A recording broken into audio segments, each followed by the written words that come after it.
Take a sip for luck. Oh, man. Or just because you're thirsty. Or just because of that. Because you're a human and you need water to survive. To the great people of this great planet, I welcome you to Beyond the Basement, the complete Attack on Titan podcast. Yep. Sorry, I missed that train. Yep. You guys. Introducing first. Fighting out of the middle corner. The middle corner. They call me Eric. Eric, the muy terrible. What do they call? Wait, you got to do her too. Introducing first. Fighting out of the left corner. What's up? I'm Rachel. And lastly, the reigning, defending sitter of chairs. Yeah, you got started. In the blue shirt. In the blue shirt. Weighing in at, I don't know, some like number $1.70. that is not no I'm one's working business. on it, guys. I'm working on it. I've read that you're not supposed to yell during your podcasts. Is that a you thing? guys love that, right? Yeah, everybody loves that. Well, they call him Pete. I'm Pete. Yeah. Hey, Yeah, welcome. if you're not familiar. Hello. Thanks for joining us, you guys. All right, welcome to the show where we don't waste any of your time ever introducing things. Yeah. We are on episode 70, also known as season 10. Season 10. Good grief. It's been a long Season week. 4, actually. Four. Episode- It feels like 10. 10 seasons. There's so much Is it going on. episode 10? It is episode 11, actually. I was like, I'm pretty sure it's 11, isn't it? Season 4, episode 11. This one is called Deceiver, which they don't even give that to you to the end of the episode. Which, in my mind is the devil. So they could have just named this episode The Devil. Is it the same word? I don't know. I'm saying in my mind when I hear the word deceiver, I'm like, the devil. Oh. She knows some Japanese. So. Full track, My War got dropped. The full track of the soundtrack. Oh, I Let's gotta go listen to that. Yeah, that's a banger. You gotta crank that up, man. That's Seriously. That thing slowly won us over, and now we It can't slowly be like. grew on I you wouldn't like say that I was mold. ever opposed to it. It's the same people who did the really creepy outro for season 2. And that one, I was like, I'm not into that. That movie made me feel uncomfortable Yeah, in all of my soul. that's the music that Gabi listens to every night before she murders somebody. Yeah. Innocent. That's why she snaps and like, oh, you know who I am? I'm going to get up. Anyway. We're going to get into it. I promise you. All the gory details, all the crazy stuff that we talk about normally. Let's get to the recap. Do we need... No? Okay, all right. All right, here we go. All right, recapping, regaining my senses. Okay, so this episode starts us off with speaking of Gabi, with Gabi and Falco. Basically, it's the one where she's playing like she's ill in the prison, and the guard comes to like tend Like to her, she's and having she a seizure. freaking nails him with a brick multiple times, intentionally kills. He's downed, and she chooses to kill him anyway. Okay, Gabi fans, cold-blooded murder. Anyway, so Late hits got turned on. yeah, right. Seriously, NFL Blitz reference. She escapes, or they escape a prison. God only knows how. And so as they run, they finally make it to the stream. They're kind of talking about what are they going to do. Falco goes to grab her armband. It turns out that somebody's been watching. It's a little girl. This little girl turns out to be Kaya, who is the little girl that was saved by none other than the late great Sasha Braus. Mm-hmm. You'll remember from is it in season 1 where that happens? Yeah. I think. Sasha does or the is it whole season thing? 2? I think Season 2. I think it's season 2. Yep. Anyway, so they find themselves. She invites them over, for a meal. They tell them that they lie to her and like, oh yeah, we're runaways, and they show up at the horse farm, the Braus stables, where they get breakfast. And basically, Falco's like, hey, let me do the talking. He commits to. He's like, hey, we'll work or we'll do whatever you guys need. We need a place to stay. We're runaways. We can't really say why. And so we have this really awkward moment there in the house with the whole family. Then we get a quick cut of the Azumabitos meeting with Premier Zachary, right? Yeah, One? it's Premier Premier Zachary. And they talk about they've got this flying boat, is what she calls it, if I'm not mistaken. Yeah, that runs on the iceburst crystal. And anyway, we'll get into all that. Which is the same gas that they use inside of the ODM yes. gear. Yeah, So after that, we see Hange. She's being mobbed by not just journalists, but really by kind of all the local townspeople. We'll get into that as well. They've got a lot of actually like legitimate questions for her. And then she walks in to confront Floch and then a gang of other people that are kind of new-ish to us. And she confronts them and is like, hey, why did you leak all this stuff? Why did you leak the fact that we had put Eren in prison? And they said, because, he's going to lead us to victory, is the right thing to do. They none of them feel any remorse. They're like, no, we did the right thing. And Hange has to be like, all right, well, in that case, I'm throwing you, I have to put you in prison. She has her own flashback to having a prisoner, and he's like, the cycle just goes around. Again, we'll get into all that. And there's a really interesting exchange I want to spend time on between Mikasa and Luis, who's one of the newly imprisoned leakers. Yeah, we'll get into that whole thing. So another quick cut, we see Yelena is being confronted by who's talking to her? Pixis. About her kind of connection to Floch and maybe a possible connection to Eren. We'll talk about that as well. And finally, we get back to the kind of the main story here, which is back at the Braus stables with Gabi and Falco, and we have this extremely interesting interaction between Kaya and then these two. And what they end up doing is, Kaya basically figures out who they are, or has always known that she is apparently from the get-go. And what they end up doing is going on a little walk to her village. We're back to season 2, and she shows them the house where her mother was and tells them how her mother couldn't escape. And they get into this conversation. She's like, why did that happen to my mom? And Gabi, this whole episode is going full brainwashed mode, where she's like, no, you're devils and you have to pay for the sins of your ancestors. And so really deep, ethical, I almost dropped my phone, kind of conundrum that happens there. And God, it's such a crazy episode. So you think it's over, but it's not. The final part of this episode is where Magath is addressing Piek and Porco, basically the remaining warriors, and saying, hey, we didn't find all of Zeke's body. So because of that and a few other things, we think that he's actually in on this whole, he's sided with Paradis and he's there now. He got on that airship somehow. And so we're staging an attack in 6 months on Paradis with the rest of the world. It's going to happen. And they're like, yeah, for multiple reasons, some personal and some practical, we're going to do a surprise attack right now.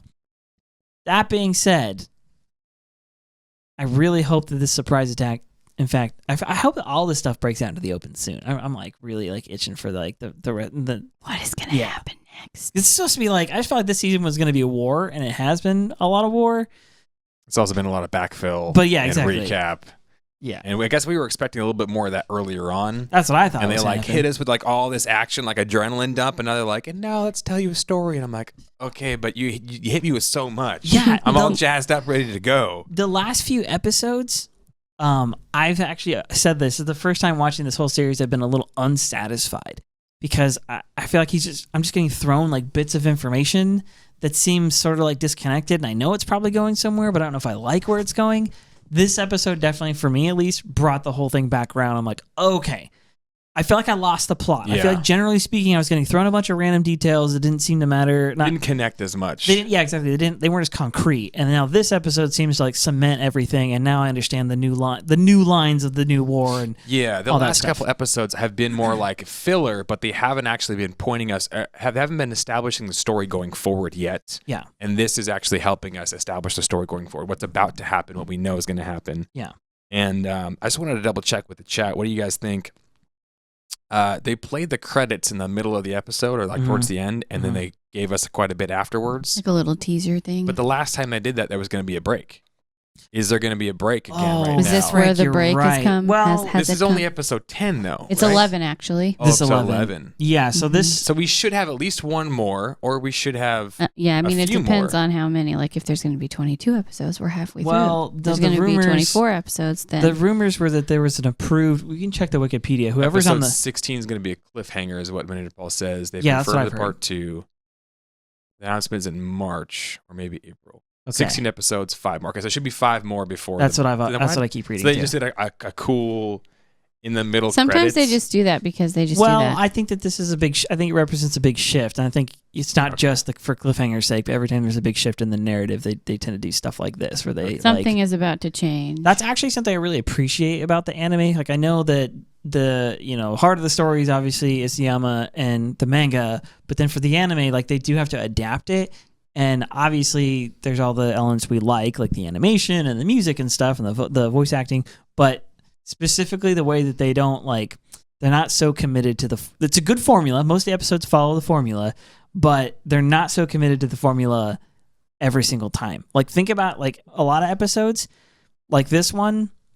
it's a pretty short amount of time before they get to that first to the opening credit like sequence. Yeah. And there's plenty of episodes where they show you like 2 or 3 like jaw-dropping things and then bang, they go right into it. Well, I'm saying that like it'll be short, and then there's lots of episodes where they give you like a bunch to chew on, and then they go to the credits. You know what I'm saying? Like almost halfway through the episode, and then you're like, why are the opening credits happening now? Yeah, I'm just saying like the pacing is so like it's so well done because I feel like this has been the case, not just Mappa. I mean, really the whole show. The way that they like take care of like editing and pacing during combat, during storytelling, during flashbacks, it's so spot on for me. It's very satisfying. I feel like they really, there's not an episode where they don't get it just right to me. The chat's kind of agreeing here. It seems like the pacing is really difficult if you're watching on a weekly basis because these last couple episodes have just felt like that. Like they've just felt like they were just 10 minutes long, if that. I feel like just a little bit gets revealed, and I'm like, the first couple episodes were like a fire hose. So much is happening. So much is getting revealed. You know, new intrigue, all this stuff. Oh yeah, and then all the fight during the fight in Liberia was the same thing. I was like, oh, it just popped off. Those like 3 episodes or so were just like, gosh, all action. It's great. So they're saying that it's tough because the first, like, if this was on demand, if the whole season was already out, we would have probably been binging the first couple episodes because we wanted to see the end of that fight. Now, you know, we probably would have taken a break and gone to sleep or whatever for a while. But then now we'd be binging these episodes because we want to get to the next fight. We want to get to the next big escalation. Yeah, I feel like watching this episode and the last maybe 3 behind it. I couldn't have watched them one at a time if I had the ability. I would have totally hit play on the next 100%. One to like get to the next intrigue bit. Yeah. I have to wonder, I mean, not that their formula's not working, but I do have to wonder if at some point they'll open up, maybe not just this anime, but maybe other animes do this, but like longer episodes, or like, remember the Sherlock Holmes series that they did where like they were all like an hour and a half? It's like a movie. Like mini movies, basically. Like it's like really a mini series. That, actually. I actually like that too. And the fact that they put them out once every little bit means you could chew on them. You can kind of discuss them, the pros and the cons, right? Like, having binge available, you binge the whole thing in like a couple days, and you're like, well, I got nothing else to like get me through the weeks. Right. But you can watch it kind of on your own pacing and schedule versus when it's released weekly, like you have to wait, but you can really chew on the content. You can really break it down. Yeah. Agreed. Okay, well, let's jump into this like first scene here and kind of break this down. So Gabi, obviously, she pretends to be sick. She's like having a seizure. And Falco is playing along, and the guard comes in to like check on her. He's like, oh, what's wrong? And of course, so I noted this is actually the second time that we've seen her do this where she's feigning to be weak.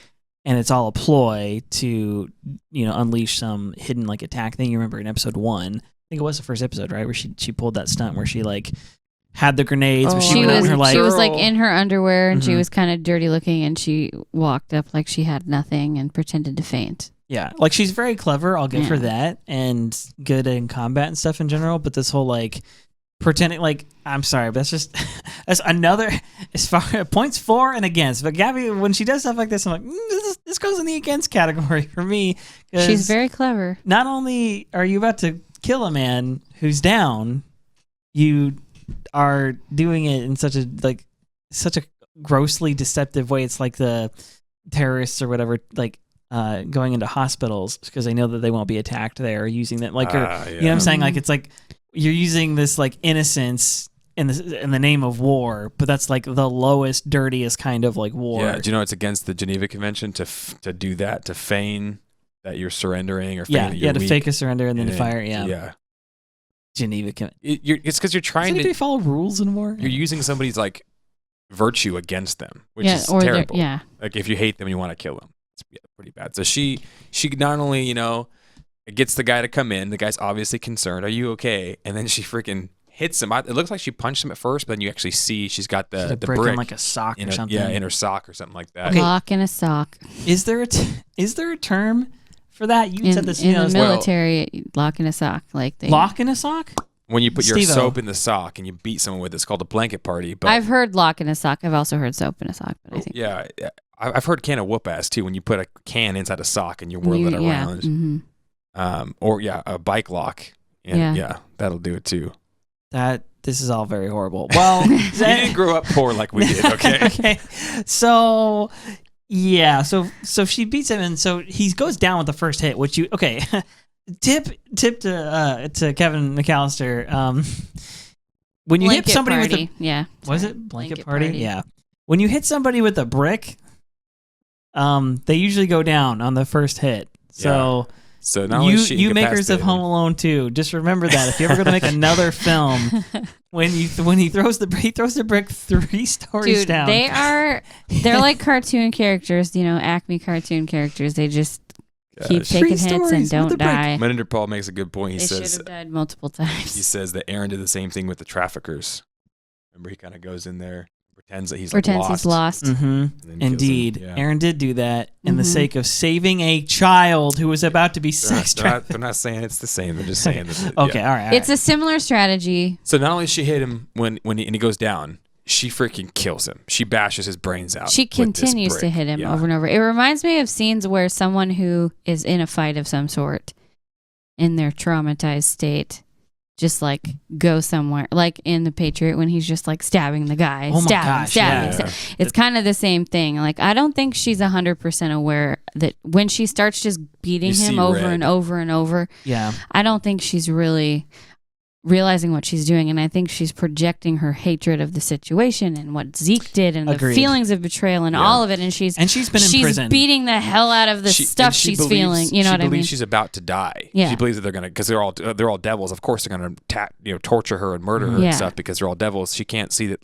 these are people too, and they might treat you kindly. And Zeke didn't have you killed on the ship, so they're And also thinking back to when she was in her house with her family and Reiner, and they were talking about what was it like being on the Island of Devils, and he was describing what it was like, and she seemed like particularly horrified and said things along the lines of, that sounds like a nightmare, and now she's living in it. Yeah. Well, remember when she tries to... Oh, we'll get to that. She says his line to them is, there's all kinds of people there, meaning...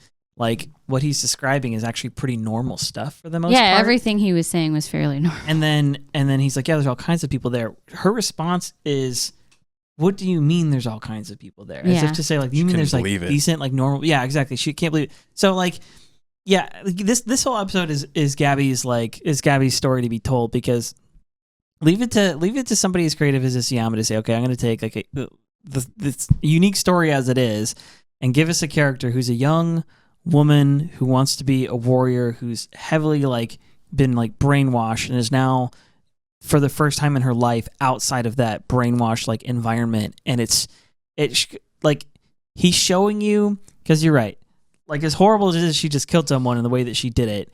Like, again, she's a child and she's been through so much in the last, like, we don't know exact time, like days probably. And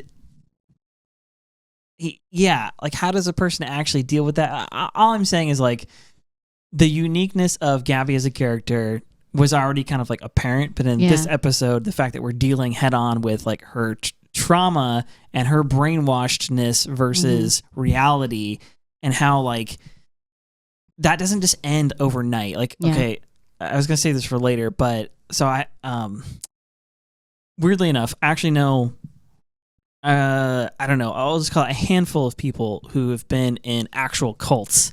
I'm not trying to diss the Amish if you're from, the Amish or Mennonite communities or something like that, but there are very extreme things that go on inside of the, kind of Amish communities, the very closed kind of ones. And I know an entire family who came out of one of those and ultimately was very like extremely controlling, extremely abusive, and so on and so forth. But like when you come out of that, it doesn't just like, you don't know what it's like to be a normal person anymore. Like, you're actually brainwashed. And this is, again, you can read about this through other people who've escaped like actual cults. Alternatively, I know some people personally as well who came out of a group that's actually local to us that was a cult. Again, very brainwashy. Like, they didn't see any doctors, didn't believe in medicine, and so people died. And this whole thing kind of came out. But several of these people actually now go to my folks' church, right? And so they, like, when telling their testimonies, they have to like give you a lot of context. They have to like inform you, like, okay, you don't know what it's like I lived fully in this world and knew nothing else.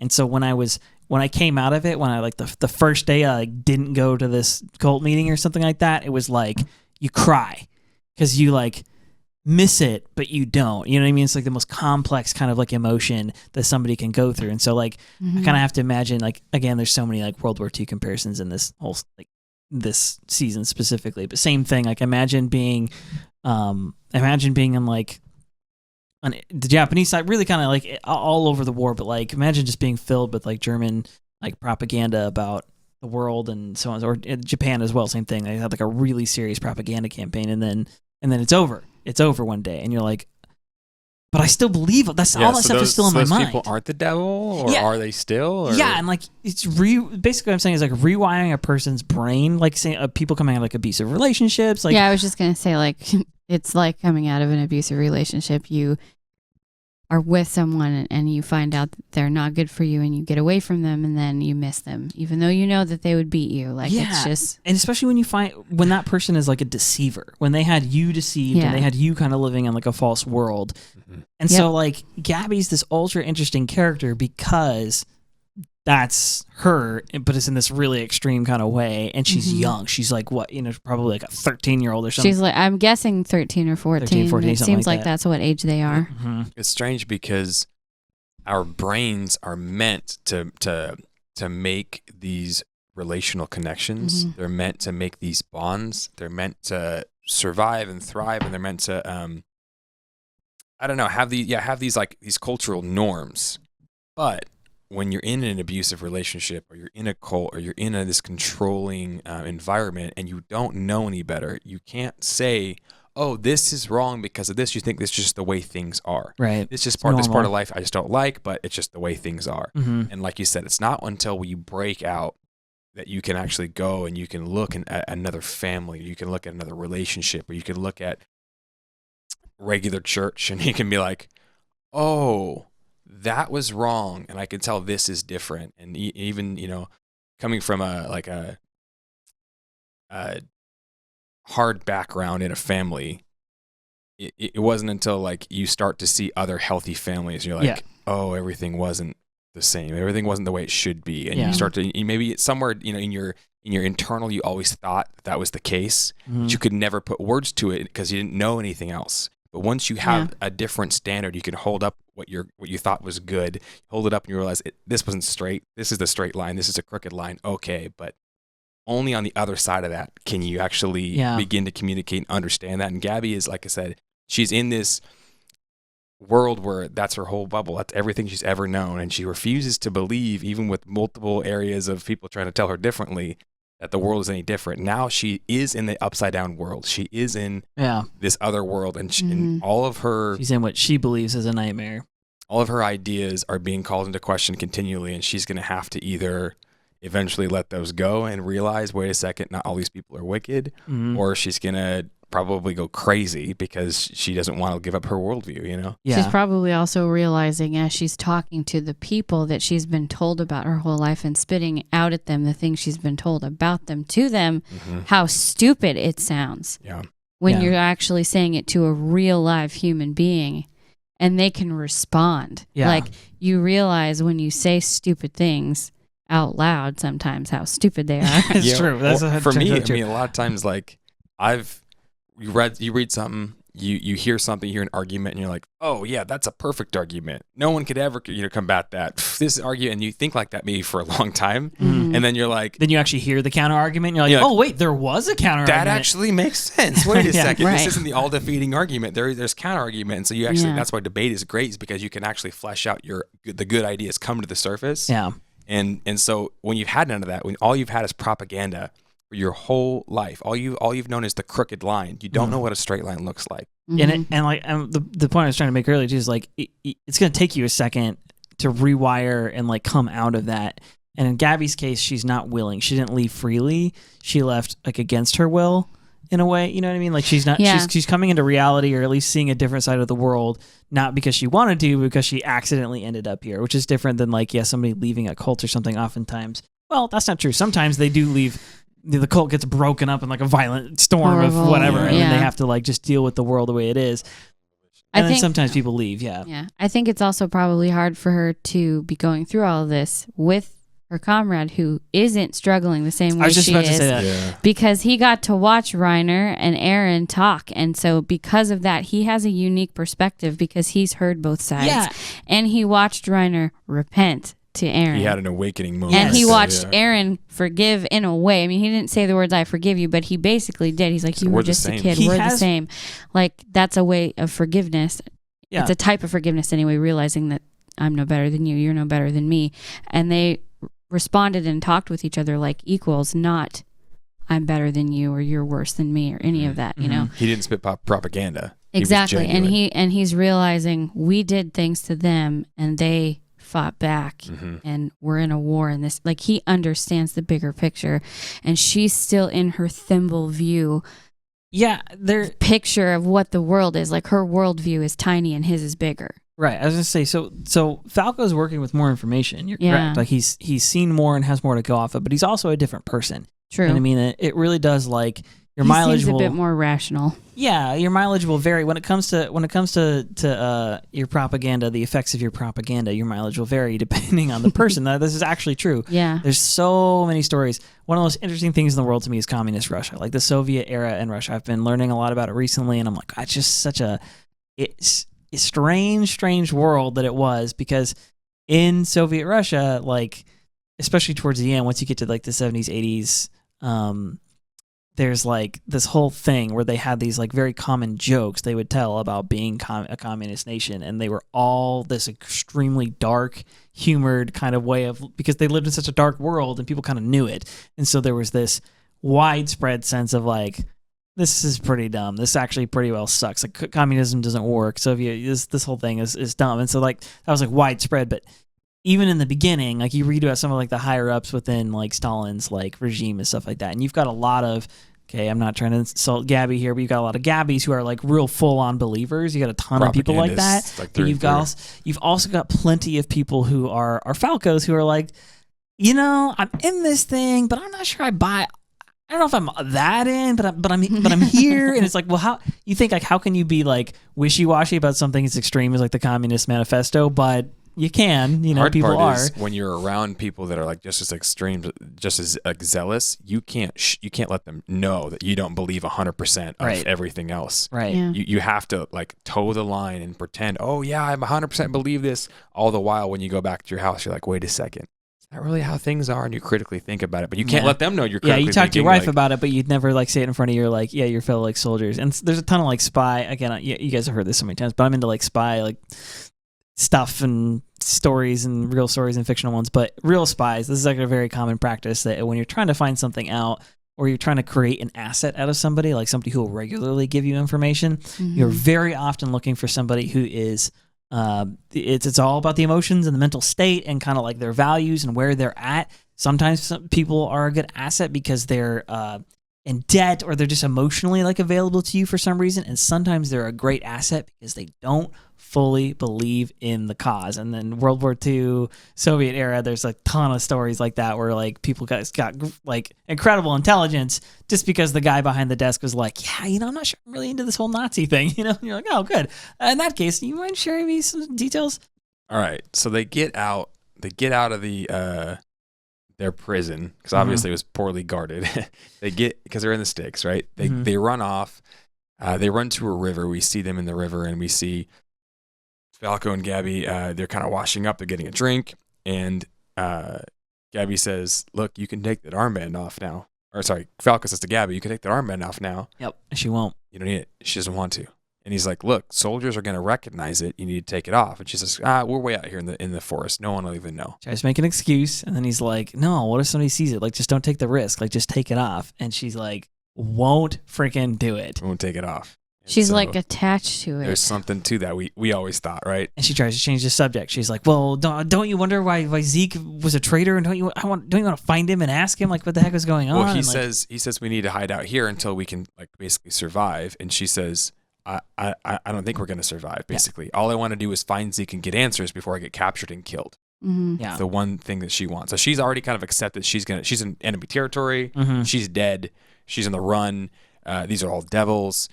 She just wants to find Zeke and get some answers because it does not make sense in her little worldview, right? Mm-hmm. So that's when they begin to kind of to go back and forth. She says, "You don't have to follow me. You can do whatever you want." He says, "Oh, I could do whatever I want, huh?" For the first time, Falco sort of stands up for himself. And he's like, "Oh, okay. Yeah, all right. I'm going to do this. I'm going to trash the stupid armband." Yeah, and she obviously doesn't like that. She says, "This is the one thing that separates me from the devils. I'm a good Eldian, and without it, I'm just like them." See, this if that like that's some kind of magical thing that keeps your evil out. It's like superstitious almost. It's emotional. It's the bond. It's the Stockholm syndrome sort of effect happening here. This moment captures Gabi's character perfectly right here. She's not a captive in Paradise. She's literally not. She's just escaped from their prison. She's not actually a captive in Paradise. She's not even in Marley, and she's still a captive in Marley. You see what I'm saying? Like in here, in her head, where it really, in her heart, where it really matters, she's locked up. She's still in prison. She's still in prison by the ideas. This is a bad idea to do to people, but this moment says it all, because here it is. This armband is something people in Marley use to recognize you so they can belittle you and harm you. Like, that's literally what it's there for. It's for when you walk out of the internment zone where you are a captive. You are kept as a prisoner, as a second-class citizen. When you walk out of there, the armband lets other people know it's okay to spit on you and to feed you to the dogs if they think you've done something wrong, even if you're a child. This is literally the tool we use to dehumanize you. Yes, this is the thing. This is the way we abuse you. But for her, that's the only identity she actually has. And she's been fed this lie that everyone else in Paradise, that they're horrible, horrible people and they're out to get you and they're going to kill you. And so for him to take that, he's like ripping away the only thing this poor girl's got. Now, again, gotta say this. I'm like, okay, for all the things I like, I'm like mad at Gabi about. I'm like, you got a lot of things wrong with you. You can see her arc. You can see where this thing is going, and it's actually. Could be really cool. It could be really cool. And it's heartbreaking to watch, but there's a lot of like cool stuff in it. Anyway, so she knocks him down. Yeah, I'm gonna be a good LDN, quote unquote. Again, more propaganda. She's been fed this thing her whole life. Like, okay, well, you have to be a good LDN. You have to atone for the sins of your ancestors and wear your armband. Yeah. And this girl kind of pops in. She's like, "What's up?" They do like a quick cutaway. She's like, "What are you guys doing?" Yeah. They like let you know she's there, but you even said it. Or no, I was watching it with you. Where they like zoom out for a second from the conversation before you actually see the girl. Oh, yeah. Yeah, they're letting you know somebody's been watching this whole thing happen. Someone watching, because the camera kind of pans slowly. And you're like, wait a second. And then they did the same thing in season 2 and in season 3 where somebody was watching from the bushes. Anyway, so she's there and she's like, "Hey, what are you guys doing?" And you're like, "Oh, I can't sort of say. We're runaways." She's like, "Oh." And like Gabi goes to grab a rock from the river while she's explaining this. I'm like, she's getting ready to commit murder yet again. It's one thing to kill a soldier. It's another thing to kill a prison guard. It is a totally different thing to kill the little girl who's like, "Hey, some what are you random doing?" civilian who just happens to find you screaming in the middle of the woods. Have we met Gabi's dad? Yeah. Yeah, I think the whole... First name Chuck, last name Norris. Just always ready to kill at any given moment. Like, default switch, murderous. Bludgeon, I don't know. I mean, Reiner is related to her, and he's pretty similar. Ask questions later. Yeah, boom, boom, who's there? Like, wait a second. All right, so the little girl's like, "Hey, come with me. You guys must be hungry. Why don't you come to my place?" And so they agree, and they're like, "All right, she lives nearby." So they end up at this horse farm thing. And the little girl's like, "Oh, I'll go in. I'll just be a minute." And they have this little like side conversation. And they're like, "All right, take one of the horses, and then we're gonna run because there's no way I'm gonna share a meal with these devils." Like, it's like Rachel said. It's like this is her nightmare. Yeah. Right. That Reiner was describing, eating and sleeping next to these atrocious devils, and then here she is living her nightmare. Oh no. Yeah. To share a meal. What if their icky gets on me? What if I get contaminated? We didn't put this up, but remember, so when she killed the guard, Falco was there, and he actually said, like, "Gabi, that's overkill." Remember when she was beating him to death? He's like, "Gabi, that's overkill," and he says to her, like, he was coming to care for you. He was coming because he wanted to help you. He thought you were in pain. Like, if he was like a truly horrible prison guard, like, if he really hated you, he would have just let you suffer and die in there and struggle for your last breath. You didn't need to murder the poor. You could have just knocked him out. And so the same thing is like kind of happening here. And she's like, "Oh, I'm not going to share these. She can't see like remember Sasha? Sasha saw her as a child in combat and wouldn't shoot at her. Same thing with the garrison guy that she killed. Yeah, he wouldn't kill her. Several times her life has been spared on purpose, and she still can't get it. Yeah, it's not clicking. Again, I feel like that's all gonna just back to her at some point, well, and then she's gonna just cry her eyes out. It's gonna come tumbling down. Hopefully, Kaya is able to get through to Gabi. She's of her age. She's experienced a lot of trauma, and Kaya was saved by Sasha, and then the very person that killed Sasha is gonna have Kaya like kind of save her. You know, like it's gonna be this beautiful. Hopefully, it's a beautiful cycle. Gabi's definitely imprisoned inside her mind. Like yeah, like I said, the figurative walls will come down at some point, and you just hope that that's like a beautiful episode. I think it will be. The chat won't stop about. I think it was Iggy that said it first. But he's like, yeah, John was looking great there. I was like, John wasn't. They're at the stable. Horse face, all John's brothers and sisters. You guys, oh my gosh! Do we want to before we continue on? Did we want to talk about Reiner waking up because we kind of skipped that? It was before all of this. Did skip that? I don't know. I mean, there wasn't much to it really. I feel like he wakes up because they have the full conversation at the end. Yeah, Reiner wakes up and he says he hears them. Where are those kids? But he was literally hearing their voices while he was incapacitated in Liberio, and they were screaming. He's like, I heard their voices. Where are they? Do you think this is the first time he's waking up since he was fighting? That seemed that way to me too. I wasn't sure. And they're like, wow, I wish this was all a bad dream. Yeah. They're like, sorry, buddy. You want a drink at the end? Okay. So it's the horse farm. Not gonna share a meal with them, and he goes, listen, Gabi, like, I'll do all the talking. Just please don't kill anybody. He basically says, do not speak, you psycho. Don't say anything racist or kill anybody, which is really hard for her to do. Number one and number two things. I shouldn't be laughing at this for the way you said it. It's like, you're so... You know, when it's hard not to murder people every 5 minutes, it's just... you're so vile. Poor Gabi. Just imagining having like a cousin or something like that. You're taken to like a family dinner and you're like, hey, like, I know you're a horrible racist, but can you not do that tonight? Like, yeah, I know you're racist, but please be a polite racist tonight. Just trying to make a good impression. Say words with your mouth. I just need you to not do anything violent or say anything absolutely atrocious. Just smile and eat, okay? That's literally what Falco has to do. Yeah. I feel bad for this guy. He's really good. Honestly, he's chill under pressure. You got to give it to him. Yeah. So he basically, they go in. He's like, hey, he gives the, hey everybody. Actually, the first thing Gabi kind of notes to herself. You mentioned this too. She's like, oh, a southern Marleyan accent. Yeah.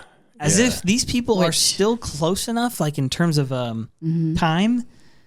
Like they definitely came from the same place. It's like North Korea and South Korea. Like there's still speak the same language. There's still some accents that actually make sense if you're close enough to the border on the side, the northern side, that you've been separated for 60 years now, right?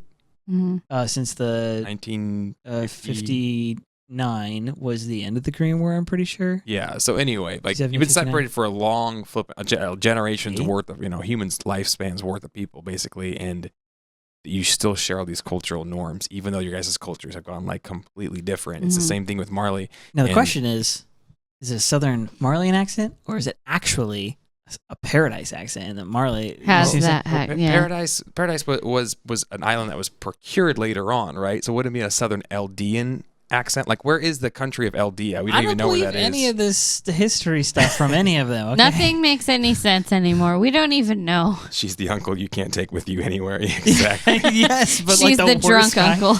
Yeah. Okay, so anyway, he does all the talking. Falco does all the talking. He's like, yeah, we're runaways. We'll do whatever it takes. He's very like repentive. He's like, we'll do whatever it takes. Can we just stay here? He bows down. He's like, please. He makes Gabi bow. And it took me a second because like I kind of recognize this guy's face, and then I saw the mom in the background. I was like, "Oh, it's the Brauses." Yeah. And like as soon as it dawned on me, because he says, "Oh, well, no need to bow like that, son. Like you're safe here. Welcome to Braus stables." Papa Braus. I wanted to just like cry because it instantly dawned on me. I was like, "This is the household that just lost their daughter because Gabi shot her, and here she is randomly like it's such an intricate like."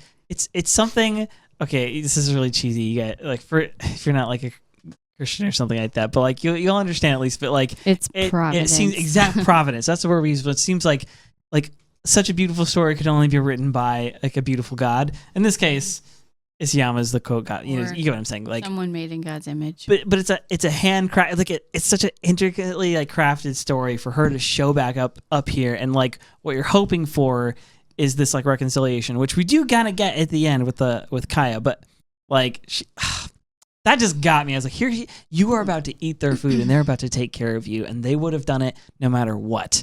They would have done it no matter what, because that's what good-hearted like. Kind, hardworking people do, and at the end, Kaya's like, I want to be like Sasha. Like, I want to be like the Braus family too. Yeah. I want to love this. This is love your enemies if there ever was one. Okay, top 5 most wholesome people in Attack on Titan universe. You've got Marco, right? Yeah, VIP. Dude, number 1. You've got probably Papa Braus, Papa and Mama Braus, Papa and Mama Braus. Okay, and then you've got Falco. Yeah.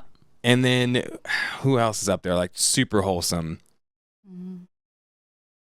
I mean, I would have put Sasha on that list too. I think I would put Sasha was the other one. So really, the whole Braus family, they're the good ones. Yeah. three of the top 5 are all Braus. When you can't cheer for any Moblito, Zeke, get out of here, Manager Paul. Zeke. Yeah. Yeah, so I would say Sasha. Right? Connie's pretty wholesome. I think Connie, too. Yeah. Like I love Connie. So of those 5, right? Freaking, because Isayama takes everything that's precious. We've seen Sasha get killed, right? Mm-hmm. We've seen the Braus family Marlo get killed. No, what I'm saying is like he's taken some of the most like wholesome people, right? And then now we're down to like 3 wholesome people left, and they're all in the same house at the same time right now. Mm-hmm. I'm scared. You got Papa Mama Braus, you got Falco. I'm saying like, please don't kill them. They're coming together, like they're bringing the wholesome together. And only the top 10 wholesome people could possibly turn Gabi maybe around. I see what you're saying. Mm-hmm. He kind of like set it up in such a way that she encounters the kindest, the best that Paradise has to offer. Yeah. And like, I kind of secretly hope that somehow Connie is the one who like points out to Gabi that he killed Sasha and that this is her family that's been good to her. Who do you think's gonna do that? I don't know. I just think it would be cool if it was Connie, but it probably won't be. If Connie did it? Wow. Yeah, if Connie was the one that like, put the pin in it to bring everything together, and she's like, oh, and that's what turns her. I think Niccolo's gonna, because we're gonna go see Niccolo. At any rate, it probably won't be, but I just think that would be sweet poetic justice, since Sasha was his twin after all. It was sweet. What's Monkey? Monka? It's a thing that people say on Twitch. I still don't know. I just have heard it. All right, so help us, chat. Yeah. Explain to Pete. He's a boomer now. So go ahead and explain to him. Internet speak. But isn't Monka spelled M-O-N-K-A? Mm-mm. It's M-O-N-K-E? M-O-N-K-E, I'm pretty sure, yeah. Okay, I've only seen it with Squirrel. the A. Okay. Can we explain PogChamp and some other Twitch terms? Pwned means like when you beat somebody at a video game. Oh. Dude, Caveman Ren, I was about to say Niccolo too, but we think he's plotting. I don't think his plot is... All right, we'll get there. Hang on. I have a whole thing on Niccolo I want to go into. Okay. All right. So, they have this awkward moment at the breakfast. She finally puts the food in her mouth, and I think that's intentionally like such a slow moment there in the show where she's like shaking, and they're having this because she. Oh, sorry. She just slapped away Sasha's mom like gives her a loving touch, and she like she slaps her hand away. Don't you dare show me affection, you devil! And the dad, that's how that's what she's thinking. That's all. Yeah, that's what she says without saying it. And then the dad is like, "Oh, the poor lass," and he like doesn't finish his sentence. We're not sure if he like. Well, knows he says, she's "You Marlene. must have been through so much, you poor lass." And the mom is like holding her hand, like, "I'm traumatized. I'm so sorry." He was about to say something. We think was he about to say, "Oh, they're from Marley. They've probably been through a lot," or something. I don't know, but who knows? He doesn't say whatever he's about to say. He just says she's been through a lot. Well, I mean, in the past, Sasha's dad has proven to be a pretty sharp fellow, so it definitely wouldn't surprise me whatsoever if he knows exactly where those two are from. He's like a wise. It's weird because like they introduce him in this really tertiary way, like back in season 2, I guess, when you first like meet him, and like it's still kind of a touching moment with Sasha saving Kaya and the whole thing, but like you don't think he's gonna be this like central.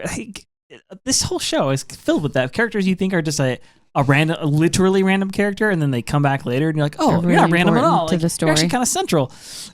He's totally one of those. All right, so she slaps her hand away. They have this really awkward moment, and then she goes to put the food in her mouth, and that's like her first step. She's like so begrudgingly does it, but she's also like pumping full of adrenaline, and she's in fight or flight mode, and so she's like trying to force herself to be cool, be cool. I'm not gonna lie. When I first saw this, I thought she knew the Braus family. And she knew that Sasha Braus, because they had said her name on the in the airship. Doesn't seem like it yet. It doesn't seem like it yet. After watching the whole episode, but when I first watched this, I was like, she knows, and she's eating the food from the people she killed, but she doesn't know yet. But the reason I'm highlighting that is because it's the food, because it's food, and Sasha's favorite thing was food. And remember Sasha's connection to Marley, the way that she won over her first like person from Marley who thought she was Island Devil, which was Niccolo, crying when he fed her seafood.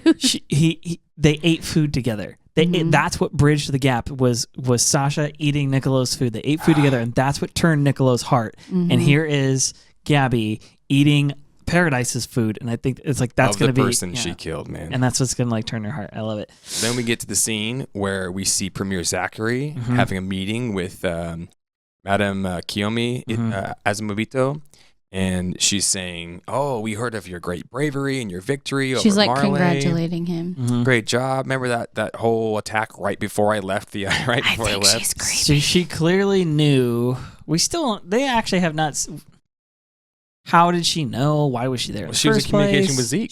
She's been plotting with Zeke and Eren and everybody the whole time. She's They just haven't given me the specific. I understand. She's a spook. They've had the 2 years since Zeke gave them the ODM gear with the iceburst crystal. Yeah. And so they've been developing. But they turned down the deal. They turned down the deal to trade specifically. They turned down a different, exclusively with Paradise. But remember they said, didn't we turn count Zeke's deal down. No, but I'm saying, how did they get the iceburst crystal to develop this flying boat? Zeke gave him an ODM gear that had remnants of the iceburst crystal. And he said the iceburst crystal is exclusively on the island of Paradise, and they didn't get the rights to mine Paradise. He literally said you have enough residue to be able to like reverse engineer this and build technology. But you have to mine the resource on Paradise, and they didn't get the rights to do that. They didn't mine it yet. They've just reversed engineered to be able to make the boat plane. Oh, so they need the fuel, but the fuel's on the island. They brought it to the island. I see. It's designed to run on the fuel that they don't have. And we don't know that they haven't done any mining yet because she made a deal with Zeke, not with the Paradisians. And it seems like they went ahead with Zeke's plan, so they're probably assuming that includes all of it. And Hange says as much too. They were not willing to help them talk to other nations, but they still helped them develop their military, and they helped them attack Marley, and they've helped them do all these other things. So they must have reached some kind of agreement. They probably have access to exactly what they wanted, at least for right now. He says, "Welcome to the world's most dangerous island." And she says, "Actually, we've come to see the danger for ourselves. We hope to use this new observation craft, which is a boat plane, also powered on iceburst stone, which is WTF, lady." Okay, I just want to point out that this lady was creepy to me before, but like every time she talks, she just gets creepier. Yeah. I don't mind her. She seems like, I don't know, she's wanting to watch the rumbling. They want to make sure that their investment's safe. I'm just saying. Let me explain. Let me explain what I think is going on there. She wants to watch people get trampled. No. That's disgusting. No. Wait. Okay. Zeke's plan is, remember she said we're going to do a test run of the rumbling. These last 3 episodes are all coming together. Not all, but like a lot of, remember I said at the beginning, I was like, I think it was just hard to keep track of all the info. And now the plot is starting to finally unveil in a more clear way. The plot here is Zeke's secret plan is being executed right now. Secret plan is come rescue me out of, I'll fake my own death, come rescue me out of Marley. When I show up, I have royal blood. We need somebody with royal blood, and we need somebody with the founding titan, and we're going to test run the rumbling. However he has done it, has figured out, as Eren said, he's figured out a way to... He's going to go Titan. Eren's going to touch him. Yeah, he's going to go Titan. Eren's going to touch him. But I'm not sure how he figured that out. I'm assuming he just heard of the story from Reiner and from Bertolt because they watched it happen when Eren did it, when he touched Dina Fritz. I can only assume that when they described the Titan, Dina Fritz's Titan, he realized, oh, that was my mom. My mom had royal blood. Mm-hmm. He put it all together. All I'm saying is Zeke has put everything... He's the man with the master plan right now. He's put it all together. So what this episode is explaining is that he knows to accomplish this master plan, he needs help, he needs military, he needs all these things. He's put all these things into motion, and he's given promises to these nations that he knows are actually against Marley, because Marley is a warmongering country. They go and take over people. They're horrible to everybody. They abuse the Titan power, so on. He uses that against Marley. He sets up a secret plan. The secret plan is what I just said: the royal blood, get Eren, so on and so forth. But as I was telling Pete, this has never been done before. It has never been done before. No one's ever. We don't even know if it's possible. Are the Titans even still alive in there? It's a legend, essentially. At this point, we know they are because they knocked part of the wall over when we saw his eye moving around. It doesn't mean they're functional, and it doesn't mean that the rumble. It doesn't mean that it's going to work how they think it's going to work. Yeah. Eren is good at with his Titan power now at this point, but the dude's also off his rocker at this point. All I'm saying is it's unpredictable and it's unproven, and so what she's there to do is they're going to Shiganshina, which is a destroyed town. And they're going to go test run the rumbling. They're going to awaken a few of the Titans out of the walls in Shiganshina because it's the safest place to do it.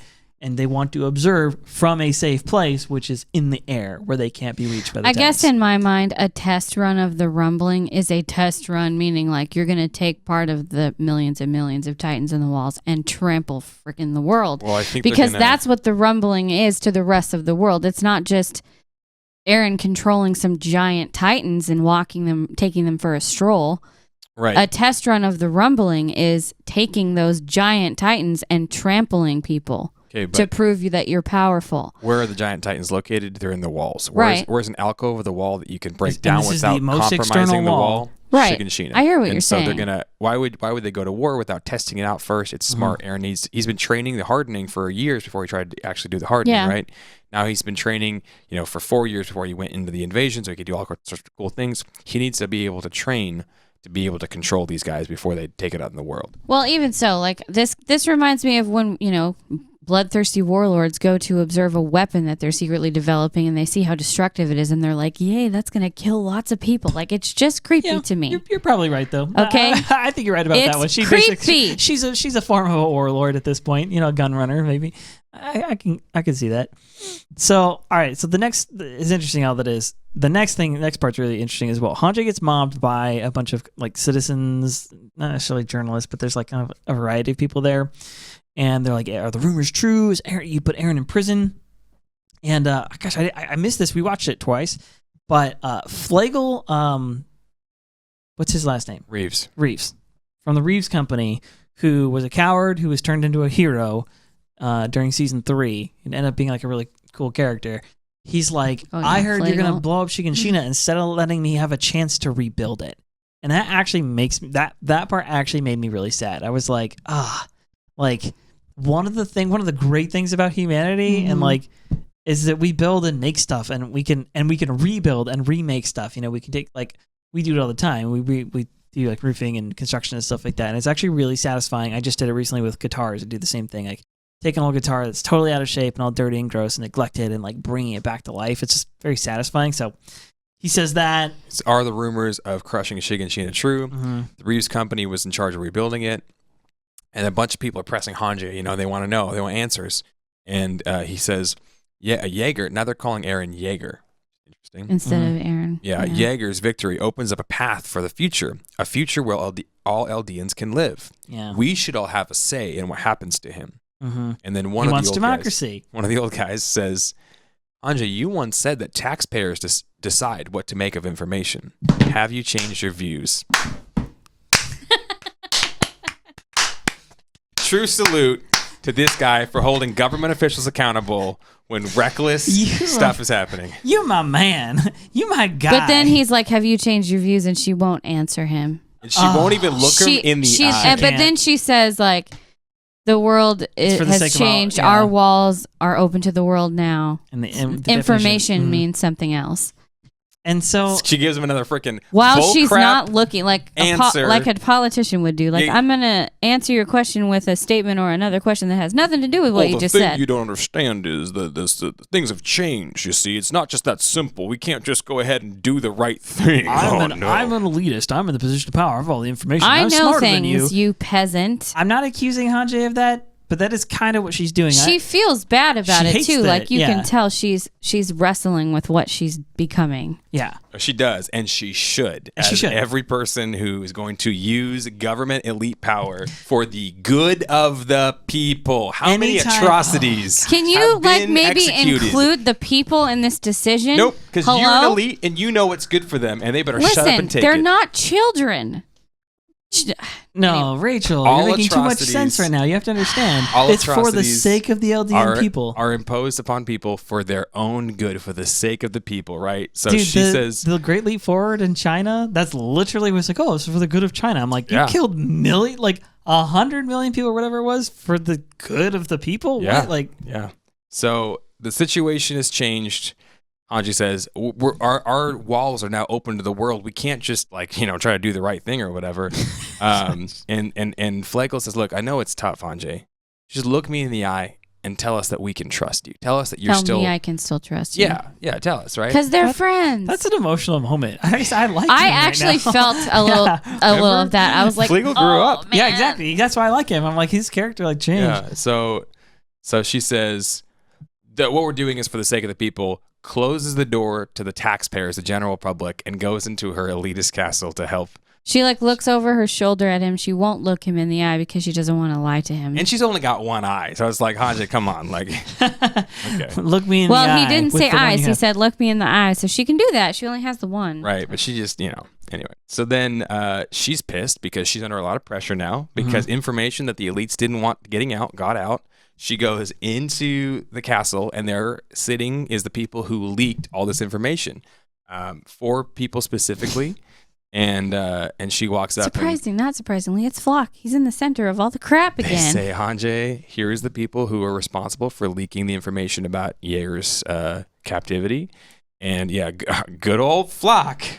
It's up to so many good things. I'm telling you, I knew it when I saw him at the end of season 3. I was like, this guy has a larger role to play. Like, he's not done, and he has this grudge, and they didn't save Erwin, and I was like, this whole thing is not over. Like, that's gonna play out. It still hasn't played out, but the fact he keeps coming back multiple times, I'm like, I knew this was an important character.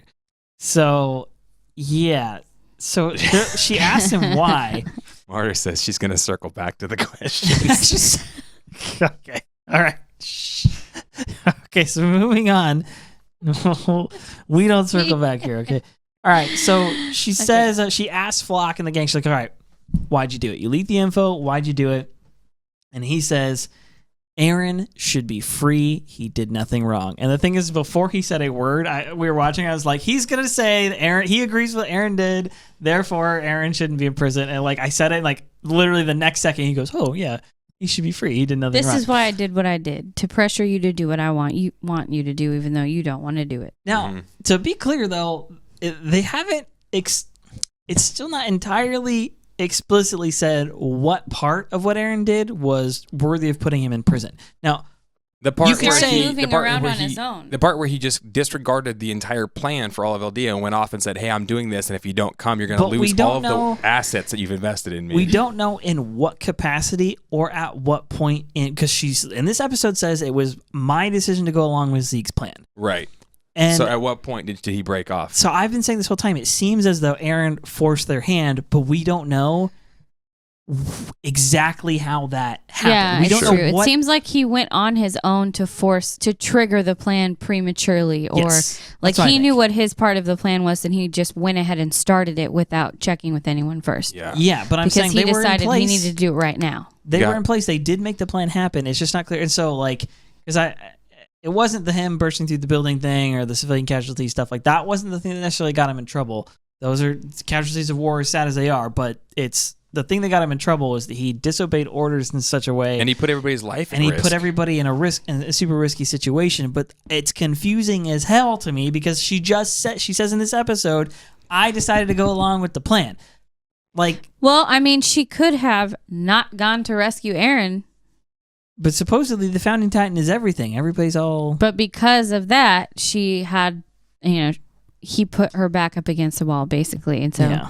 Anyway, it is confusing. All I'm saying is They haven't explained a She's specific basically like, detail bottom yet. line is, I chose to go get him. I didn't have to, but I did. Yeah, you got Flocky Snowden over here leaking information.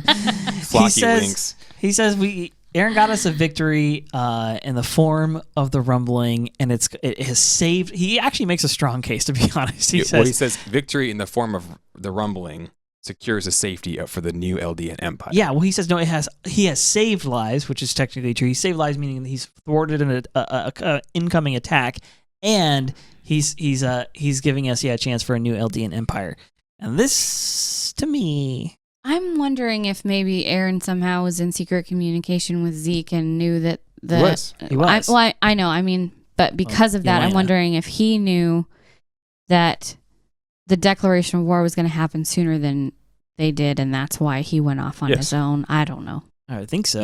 Yeah. Okay, but 100%. So, all right, he says. Why didn't he just talk to everybody? She responds with, "Hey, listen, the rumbling thing, like, there's no guarantee that's going to work, and it's basically a myth. There's nothing's going to happen with that." He's like, "That's because you have him locked up." And here's the thing: is Floch is talking real here. He's, what has he said so far that is untrue? Well, the Eldian Empire thing is weird, but like, he's actually correct in what he's saying. He's a wall restorationist, and he says, "Eren will lead our country.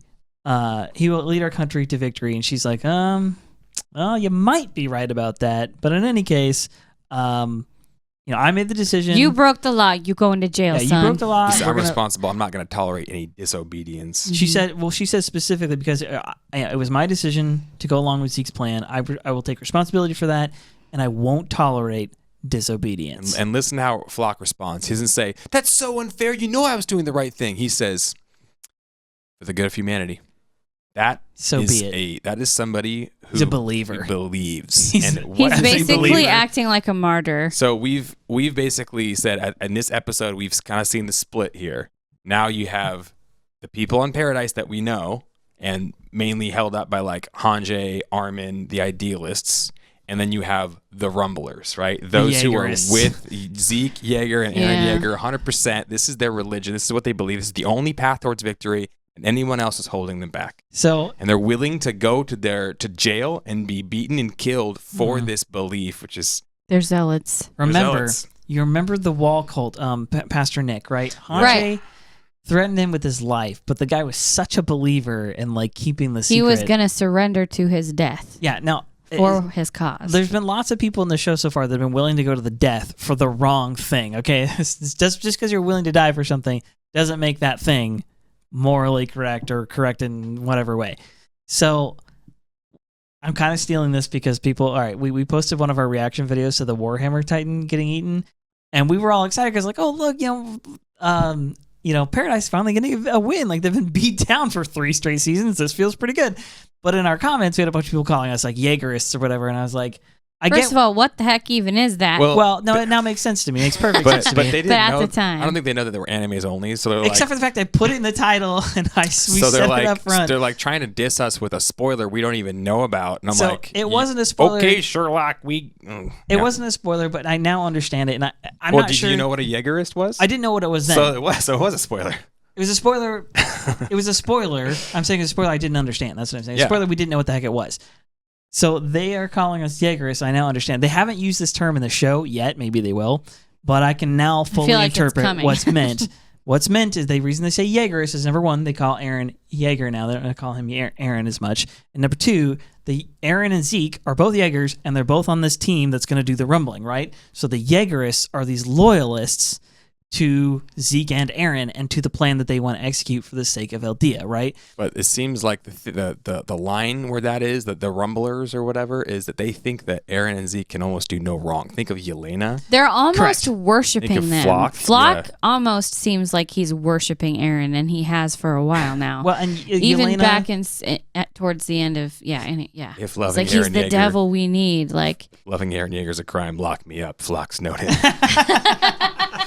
Who posted that? Manderpaul. Yeah. Everyone's been going. We got freaking some comedians in our chat. You guys got to join us beyond the base or twitch.tv/beyondthebasementpodcast. Yes, seriously. No, if you don't, all right, we're gonna plug this. We're gonna plug this really quick. Seriously, if you're listening to the podcast right now and you've not come to watch this live, like even if you've been joining for like 10 minutes, Sunday nights, 5 o'clock West Coast Pacific time. Come join us, twitch.tv/beyondthebasement. We are actually having a good time every time. Okay, that being said, won't tolerate disobedience, Hange says. And you're going to be tried for leaking. And he's like, yeah, for the sake of humanity, so be it. He goes down as a true believer. She walks out of that room and has this flashback. And I knew this would come back to haunt her. I knew it. She has a breakdown. Season 3. She has this breakdown because, remember, she captured, I can't remember his name now. Pastor Nick's murderer. The guy who killed Pastor Nick. They had a pair of them, right? And they were part of the secret police who did the bidding of the Rice family, and they were the ones who probably killed Armin's parents. They were the ones who killed Erwin's dad. Definitely were. These people were committed. And Historia's mom. These were the Secret Service government, not Secret Service, SS, but the German SS, but I can't remember, the Gestapo. Gestapo, yeah. They were the Gestapo of Paradis at the time, with the people of the Rice family, essentially. And their whole goal was to protect the government entity running as it was, which was a farce, right? They had a fake king, and Rice was a shadow ruler, and like this whole 9 yards. And they violently killed dissenters and put them in prison and did away with them this whole time to protect a lie, to protect something, that protect themselves from having to tell the truth, to protect the peace based on a lie. And Hange has a flashback to the moment where he says to her, listen, there's an order to these things. You'll do away with me, but it'll come back around. Someone's going to have to step into this role. Yeah, someone will have to. You don't like what I had to do, but I have to exist, and somebody else will have to step into this. He's a Colonel Nathan Jessup. Yes, you want me on that wall. You need me on that wall, doing terrible things just so you can sleep in your own beds, right? Mm-hmm. And she's like, "Oh, whatever. You're a freaking crackpot." And then now Hange is being conflicted. We're not saying we hate Hange for sure. Like we love our Hange, but she's fallen into this role where they've put her in a bad position where she's in between the people and the government. And she's trying to keep the peace. She's trying to do the right thing, but she's having to, it seems like, compromise her moral compass a little bit. It sucks. And she's like, she hates it. She's like, I'm pooped, but there's more to investigate. We don't know what she's going on to next. But all right. So yeah, this is then Mikasa. Yeah. Louise, one of the we're gonna call her right? Louisa. I think it's Louise. We're gonna call her a Jaegerist, a Rumbler, because she was part of this little loyal group. She's like, Mikasa, were you in this cell? She's like, nah. And they have this weird conversation. And she says, I don't regret what I did, leaking the information. And she's calm about it, too. Like, this is the right thing for her to do. Yeah, she's smiling, basically. She's like, if victory is the ultimate goal, I don't regret what I did if victory is the ultimate goal. Obeying the law isn't the end-all, be-all, right? If we're trying to get something, and the law's in the way, but we know that victory is just and right, and the law is just, a little thing in the way of that. It's not that big of a deal. No, right? Which, Mikasa in the past has been like, I must do anything and everything to protect Eren and Armin, and I don't care. Screw the plan. Like this is where we remember, like I don't know how many episodes ago, but we talked about having your ideals be on a person or being on principles, right? If you're loyal to principles, then you can't get betrayed by whatever a person decides to randomly do or not. And if your heart and your soul and your belief is all on a person, then whatever they decide is right or wrong or whatever they do, you're kind of stuck with that. And here, these people are in love with the Jaeger boys and the cult of Jaeger over here. Like a boy band. And so what happens when Eric does terrible stuff? Well, you kind of got to cover for him a little bit, right? Like Mikasa always does. What happens when Zeke and Eren kill a bunch of people? Like, well. But if you're principled, then you actually are setting your hope, your belief, and your standard is based off of your virtues, your principles, the things that you believe in. That's not changing. And if that doesn't change, then it's consistent. And it's a how would you say? It's the best way to stay principled in a crazy world like we live in, right? But here's these Jaegerists, and their belief is not in a set of principles, so their belief's in a person, so they can easily justify to themselves getting rid of the law or people who get in their way, and if some bodies stack up. I mean, that's okay as long as you're getting the end done. That's kind of what. Well, to play the devil's advocate here, we have talked about this before on the show as well, which is the moral conundrum of the statement, the ends justify the means. Yeah. Now, in typical American television, they pretty much always default to that being the wrong. Okay, but people do this a lot. They when they hear the phrase "the ends justify the means," like this is what Luis is justifying. Like, okay, I did something illegal. I leaked this information that I wasn't supposed to, but the end goal here is to save humanity, and it's to save people, people within the walls. So even though I did something wrong, it's justified. Okay, the problem is the ends justify the means. It is a oversimplification, a massive oversimplification to say that that is 100% true. That the ends that there is no such thing as the ends justify the means. You know how I know that's not true is because if we were to rewind in history and go back to the days of the Underground Railroad in America, where you've got a slave who's held captive and in this horrible life, and you are trying to save them, and somebody comes and knocks on your door, is like, "You got slaves in there?" And like, you go, "No, I don't have slaves in here. You just lied." Okay. Oh, you can't lie though. And you're the kind of person that would say it's wrong to lie, right? You're a good religious person. You say, okay, you shouldn't lie, right? But you look back at that, and nobody looks back at that and is like, "Wow, that's horrible. They lied like that." You go, "Good for you for having the courage." I always even though, my parents raised me to think lying was wrong, like in school, and I learned about that exact topic, I was like, those people are freaking heroes. Yes, we all think they're heroes, but they did something wrong. That is a case in which the statement, "the ends justify the means," totally applies. Yeah. It totally applies, and it's right, and it's correct. The problem is, a more accurate way to say is the ends don't always justify the means. Yeah. Sometimes they do, though. Sometimes they do, and it depends on what the means are. The phrase "the ends justify the means" or "the ends don't justify the means" or any kind of argument there it's almost always incorrect because it's usually used to mask your own misgivings. It's always an oversimplification. Yeah. The thing is it's case by case. What are the means and what are the ends? Yeah. That's all I'm saying. And that's what a jury would look at in a courtroom, as they would sit down and say, okay, well, yeah, this lady did murder this guy, but he was her rapist who was abusing her, and she actually acted to stop further violence, so this justifies breaking this law. And so this whole show is, at least the macro of the show, is coming down to that conundrum, which is really clever on the part of Isayama. Do the ends justify the means? Because the whole debate over that we've been having on YouTube specifically with different commenters and stuff is okay, these innocent people have died, these casualties of war. A lot of people fall in this camp of, well, if there's even a single casualty in this war, the ends don't justify the means. Right. But I know you don't think that either, because innocent people died while trying to retake Germany and to free France. But what was better, leave France under Hitler's control? No, you had to go in and get the job done. It's not clean. Narco-punk says people tend to conflate legality with morality, right? Which is not always the case. We don't always make laws that are perfect in line with morality, right? Jim Crow laws were not in line with morality. They were legal, but they were not moral, right? Think about, or any of the states where it was legal to shoot a Mormon on sight just because of their beliefs. What the heck is that? Or in Nazi Germany, it was legal to beat Jews in the streets, right? So this is we don't just say whatever the law is morality. If there's something that's outside of that, something that's higher than that, something that's better than that, you can cling to that, and then the law it may intersect with that or may not, and you know what you're clinging to. But if that morality is just based on some people, exactly. No, you're hitting it. You're hitting exactly what I'm saying. Is Luisa's position one of principle, or is it one of loyalty to a person?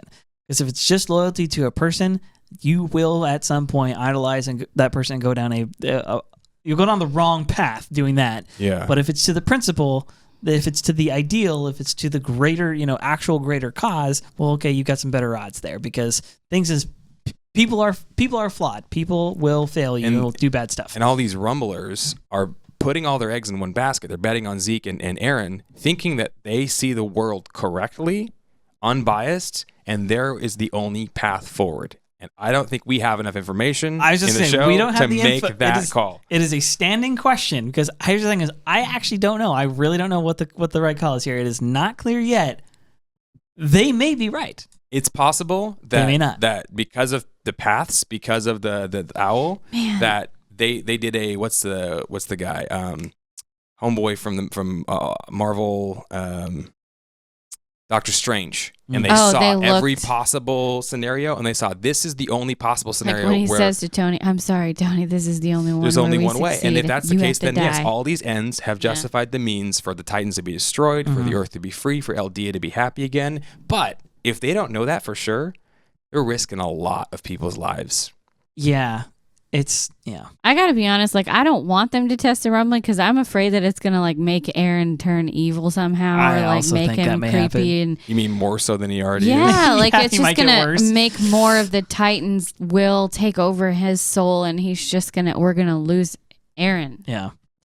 All right, so this girl kind of goes on. She says some kind of more interesting stuff. She says, I learned I'm still the same person that I was the day that you saved me. She was one of the people in the crowd that Mikasa, she killed that when Demo Reeves was still alive. Mm-hmm. He's plugging in the gate and she kills the Titan, and this little girl's in the audience. She said, I learned that it's okay. I learned that you have a right to fight against senseless violence. And she says that line. She's like, I wanted to get close to you. I wanted to get to know who you were. I wanted to be like you.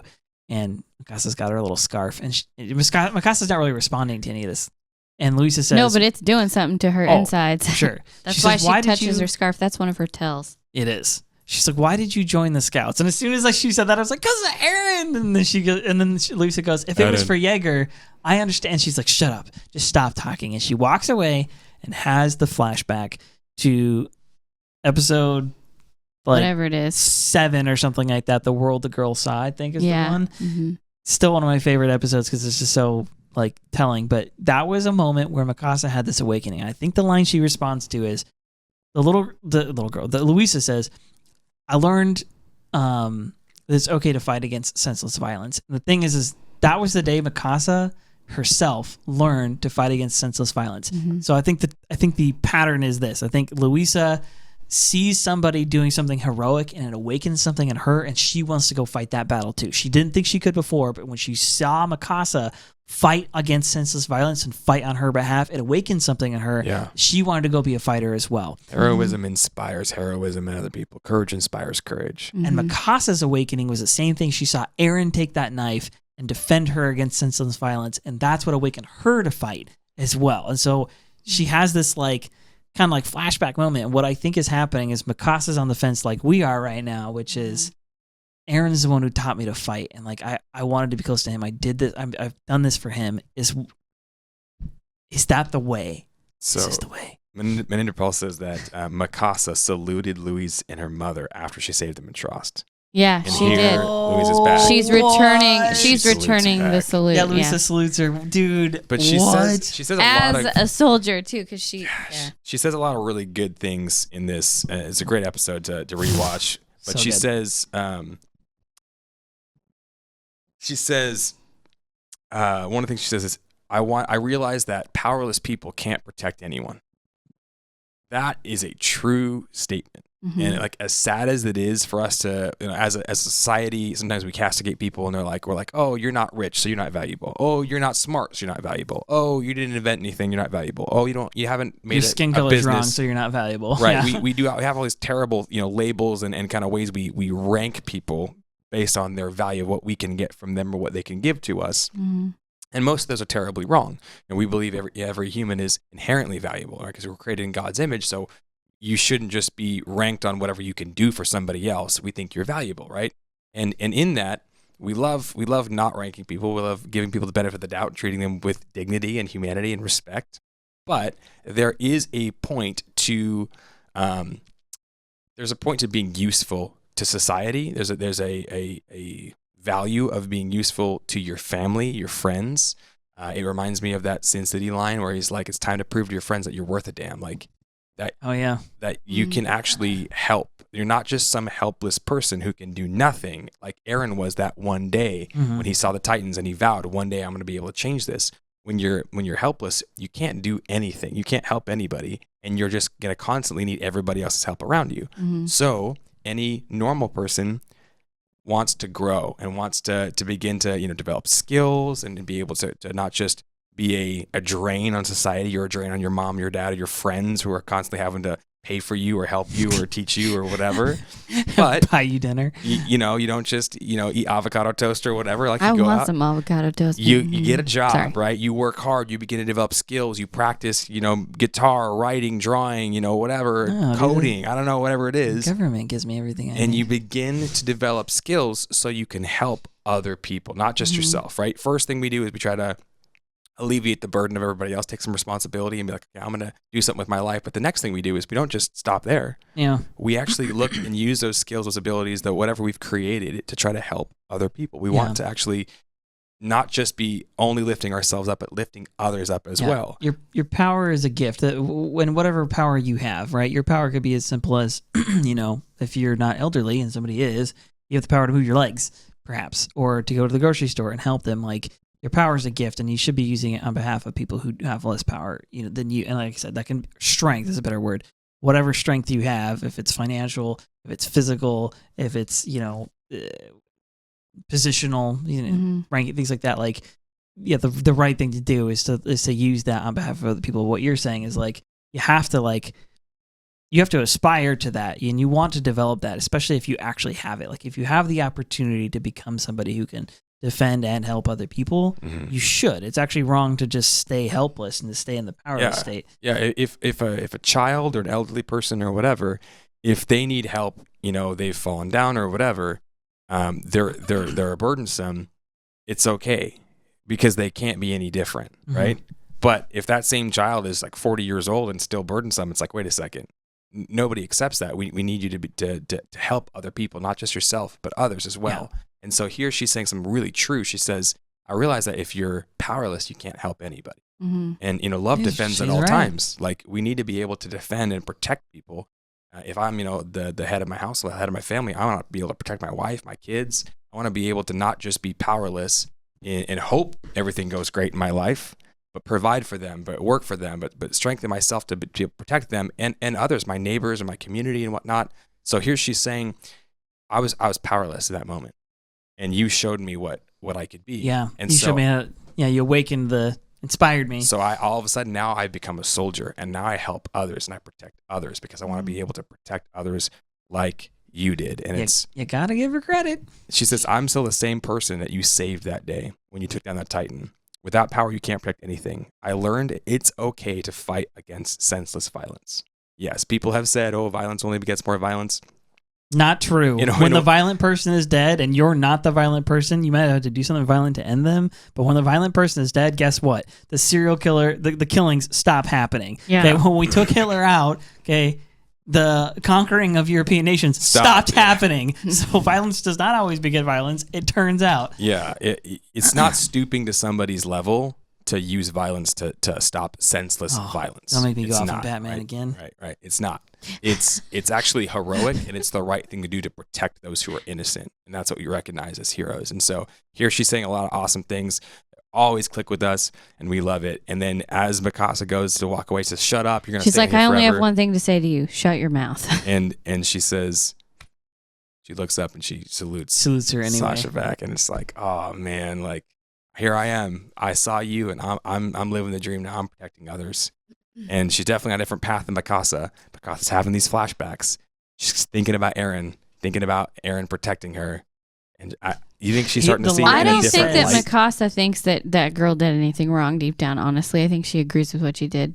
Well, all she did was tell the public the truth, right? No, and I don't think Mikasa actually, because if you think about all the things that she said to her, she was like, "You shouldn't say things like that. You'll be in here longer." And then she's in silence, and then once again says, "Shut your mouth." Yeah. Like, you're going to be in jail longer if you don't stop saying these kinds of things. Be quiet, lady. But Mikasa, here's the thing, is Mikasa has not actually been forced to choose a side. Like, okay, Mikasa as a character has served a variety of purposes, but she has not been a character who moves the plot forward in the story with, like, intellect. She's not been somebody who's moved it forward with strategy, per se. She's moved the story forward, essentially, in what's happened to her. She doesn't say that much. True. She's a quiet character, actually, for the most part. When she does talk, though, she's quite insightful. But she has this loyalty to Eren specifically from this one event, this one day where he saved her life, and him and his family became her only family. And then when they died, when they passed on, like she essentially suffered that loss. Eren is all that she has left. And so she's an emotional character. She's somebody who's an emotional weather vane in a sense. We watch where she's going, and we can kind of see where the passions, are going. And so she's now in a place where she's like, okay, well, my only thing up to this point is I really love Eren, and like I really just want the best for him, and like now all of a sudden, like, I have to look at the world as something bigger than that. Mm-hmm. And really, we saw it in the episode where Eren first burst out and she said, you've done things that can't be undone. Yeah. Where he killed some innocent people, and she was like, please come home with me now. Like, she's now in a position where, like, she's at least somewhat at odds with the only purpose in her life, really. The only thing that's really held her together this whole show has been Eren and that, like, love and loyalty with him. And now there's, like, an actual barrier starting to form there, and actual reasons to be for and against that don't just have to do with her but I really love you. You know, she's exactly. going to have to look objectively at, and is she doing the right thing? That's a tough spot to be in, but, like, and that's a pretty subtle thing to slide in there. But I really think that actually is what Asian was doing with Mikasa right here. Okay. So we get to the next scene where it's Pixis, right? And he's confronting one Yelena who he's just detained at gunpoint. And he says, 10 months ago, there was a celebration when there was a change in guard once the port got completed and the railroad was being built out of Trost. Yeah. Mm-hmm. And there was a change in guard, and Floch was in command. One Floch who escorted you to your lodging. One Floch who is now being held in contempt for leaking secrets. Mm-hmm. You were 10 meters close to Eren's home shortly after Eren began moving on his own. So Pixis has got a very good reason for detaining them. He's like putting all the pieces of the puzzle together. He's putting some pieces together, and he's saying, Yelena, dude, you and Zeke have been plotting. You worked with Floch. Now it's confirmed Floch is one of the Rumblers, and you have basically converted him and others, obviously, to 100% trust. This is the only way. And then you started talking to Eren, and you got either through Floch or through somebody else. You got messages in, and shortly after Eren went AWOL. How would he know what to do? Only if he said secret communications through Yelena, through Floch, with Zeke. With Zeke, yeah. That's kind of Can we also just point out how cool Pixis is for, like, flirting with her in the midst of all of that? Cool. Flirting with a woman who's like twice his size. Yeah, I love it. He's like, she's probably half his age, and he's like, at least I get to talk to a pretty lady. Like, he's still gonna flirt with her, even though he's interrogating her. He's odd sometimes. It's still like him. It's like him being drunk when he's on the job. Like, he's just. Then we get to the scene where Jean bites Gabi's head back at the stables. Yes, good old Jean. Horse face over here. She screams. It's cute, and then the classic anime humor. Gabi! Like the way he says and stuff, like, this is the most anime. Like, the show has like it kind of does away with a lot of anime tropes, but every now and again it just like really when indulges Mikasa them. puts her foot on Annie's foot. Annie, fall. Yeah, like it's like, hey, we've been holding back for this whole show. You got to give us a few slip ups. All right, give you that one. I think it's funny that she's like a classic racist. Like, she like falls and hits her head and is like, those devils. Blames the island. Okay, buddy. Not everything that happens to you is a result of somebody else. She's like, why me? Well, she's like, the bucket goes in her head and the whole thing, and she's like, why is this happening to me? And she's like, the devil's. Maybe because you keep murdering people and you reap what you sow. Okay? And he has to. Falco, ever the pragmatist, is like, I'm pretty sure it's the horse's fault, actually. The horse what were you thinking? bit your head, and then you slipped in the water you just flung on the ground. Narcopunk says that Yelena is 6'7", which that's how tall Daniel is. You guys have watched some of the early episodes. She's of the same line as the guards for the Tiber family. How much you want to bet? Yeah, because they were obscenely 100%. tall as well. Yeah, and blonde. That they were a captured nation or some kind, and that's where she's from. Yeah, family wise, probably. All right. So, this little scene. She says there's nothing to learn here in the sticks. And this, I just want to highlight this one thing. For a time, we kind of have to breeze over this part. But she says there's nothing to learn out here in the sticks, which you're wrong. You learn hard work and kindness, and you're going to learn. She says that. Family. She's actually going to learn a lot out here in the sticks. She probably already has. And he says, Falco says to her, well, I think we should stick around here for a while. She wants to grab horses and run. She's like, no, I think we should stick around because... we should just wait for help. We know the whole world is going to attack the island at some point. And he says specifically, Reiner and my brother will come to rescue us. And she kind of deflects back. He's like, aren't you like pissed at Zeke for this whole thing? And she's like, yeah, and I'm your little sister in this whole thing. Why'd you make me your little sister? She's there's the Rumblers and there's the Grumblers. She's just a hormonal teenage girl in this scene. Like, seriously. She slips on some water because she's a klutz, and then she's angry and blaming everyone else for a completely random thing that happened. And now she's like violently swinging from one topic to the other, and she's just angry the whole time. Like, this is a teenage girl. She's having a teenage girl fit. The voice actress, the Japanese voice actor specifically, is so good. Like whoever's doing Gabi is doing a great job. So Kaya says, "Hey, you two, quit fighting. Let's come eat lunch." So they go out to eat lunch, and Kaya... I feel like she keeps showing up right when they're about to kill each other. She's like, let's go eat, both times. Yeah, food solves all problems. So Kaya says, yeah, you know...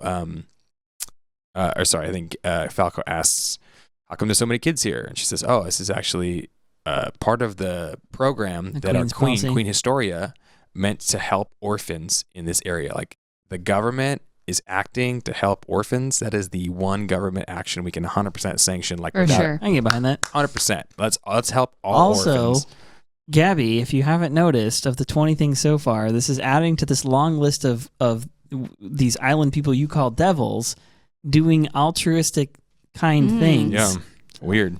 So then they start to talk, and Kaya says something, and Gabi basically starts spouting propaganda. She says all these people, they lost their parents 4 years ago, and she's like, have you not accepted your guilt? I'm like, yeah, you can't mourn for Falco's people who just died. Staring like, what are you doing? Stop talking. You can see the blue eyes start overtaking, and she just starts spouting, complete propaganda garbage, NPC style. Reiner and Bertolt all over again. Like, Reiner, what are you doing? Yeah. You're telling me away the secret. Have you forgotten the atrocities your people of this island have committed, right? And she's like, what are you talking about? She's like, only when you accept your sins can you begin to atone for everything, right? Is that what they teach you in Marley? Is that what they teach you in Marley? Is that related to our parents dying 4 years ago? And they begin to fight. She says, is that what they teach you in Marley? And I caught it the first time. Yeah, I was like, Falco's did she just say Marley? She did. And Falco's like so busy trying to get her to shut up that he doesn't realize at first that she just said the very thing he's trying to get her to not talk about. Okay, I'm sorry. I have to stop one last time here. Gabi's viciousness, she says you can act like a saint, but that's not going to do it for you. She's really, really committed to this idea, to this. Yeah, we'll talk more about this in a second. Keep going. Sorry, I kind of interrupted you. Is that what they taught you in Marley? Oh yeah, Falco's just. I'm just saying. I pretty much said it. He's trying to get Gabi to shut up and stop spewing all the hateful propaganda, and then they both kind of like stop and realize, what did you just say? Yeah. So this is where and Falco's moaning the fact, he's like, you knew from the start, and she's like, goes to grab, she grabs the pitchfork. While he's like realizing and like having a rational conversation to figure out, what her motivations are, whether or not she intends to rat them out or not. Gabi's already decided that she must die. She says straight to murder. She just snaps and goes to get a pitchfork. She says this devil has just revealed her true colors. There's no way these island devils can be this kind. I knew island devils couldn't be this kind. As if the whole thing was a ruse. No, she heard what you said. She heard you said Marley and has still offered you help, has still fed you and clothed you and kept you warm and been kind to you without any recourse, you terrible person. So meanwhile, while Falco's like, oh, I'm so embarrassed. How long have you known? How did you figure it out? And she's like, you were screaming it. What do you mean? So the other two kids, they kind of stop. And they're beginning. Falco and Gabi are fighting, and Kaya says, "Oh, no big deal. They're just fighting over me. It's Ben and Mia. No big deal." And basically covers for them, right? Yeah. And then the next scene, we see Kaya taking them out to the village where her mom was eaten, and we remember the scene. Very, very horrible scene. And we actually commented on this when we first see this. We're like, why isn't she screaming? Well, she says it right here. She screamed so hard she lost her voice. She screamed it all out. Which is why she wasn't talking. Either. Yeah, it's such a graphic, like, I mean, I don't know how to say this right, but like taking a killer back to the scene of the crime they committed type of thing, and like walking them through it. But like, I don't know, it's almost like if you went to walk through like a Holocaust museum or something like that, and you kind of have to feel like the sobriety. I feel like this is the point of this. She like shows them like, here's where it happened, here's the room. You see the axe still in the door, and she says she's people say that we're devils here, but I really don't know why. And she just turns and looks at Kaya turns to Gabi and says, "What did my mom do?" The same question that Eren asked Reiner. Mm-hmm. What did my mom do to die? Why did she deserve to die? Yeah. And Gabi is so on this like horrible racist propaganda track. She has to turn and say, "You slaughtered thousands of people. Like your kind slaughtered thousands of people and oppressed the world for over a millennia." Yeah. And you think I could just let you forget that?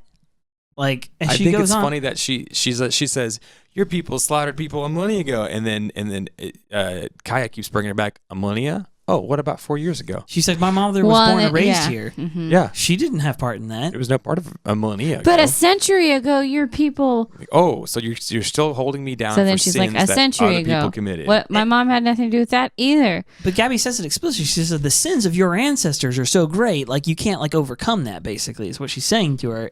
And she says, well, what about people now? What about the people who are alive now? All this happened forever ago. And then Gabi comes back. See, Gabi's been making the racist accusation. No, you're bad, you're bad, you're bad, and your people are bad, and that your fathers and mothers were bad.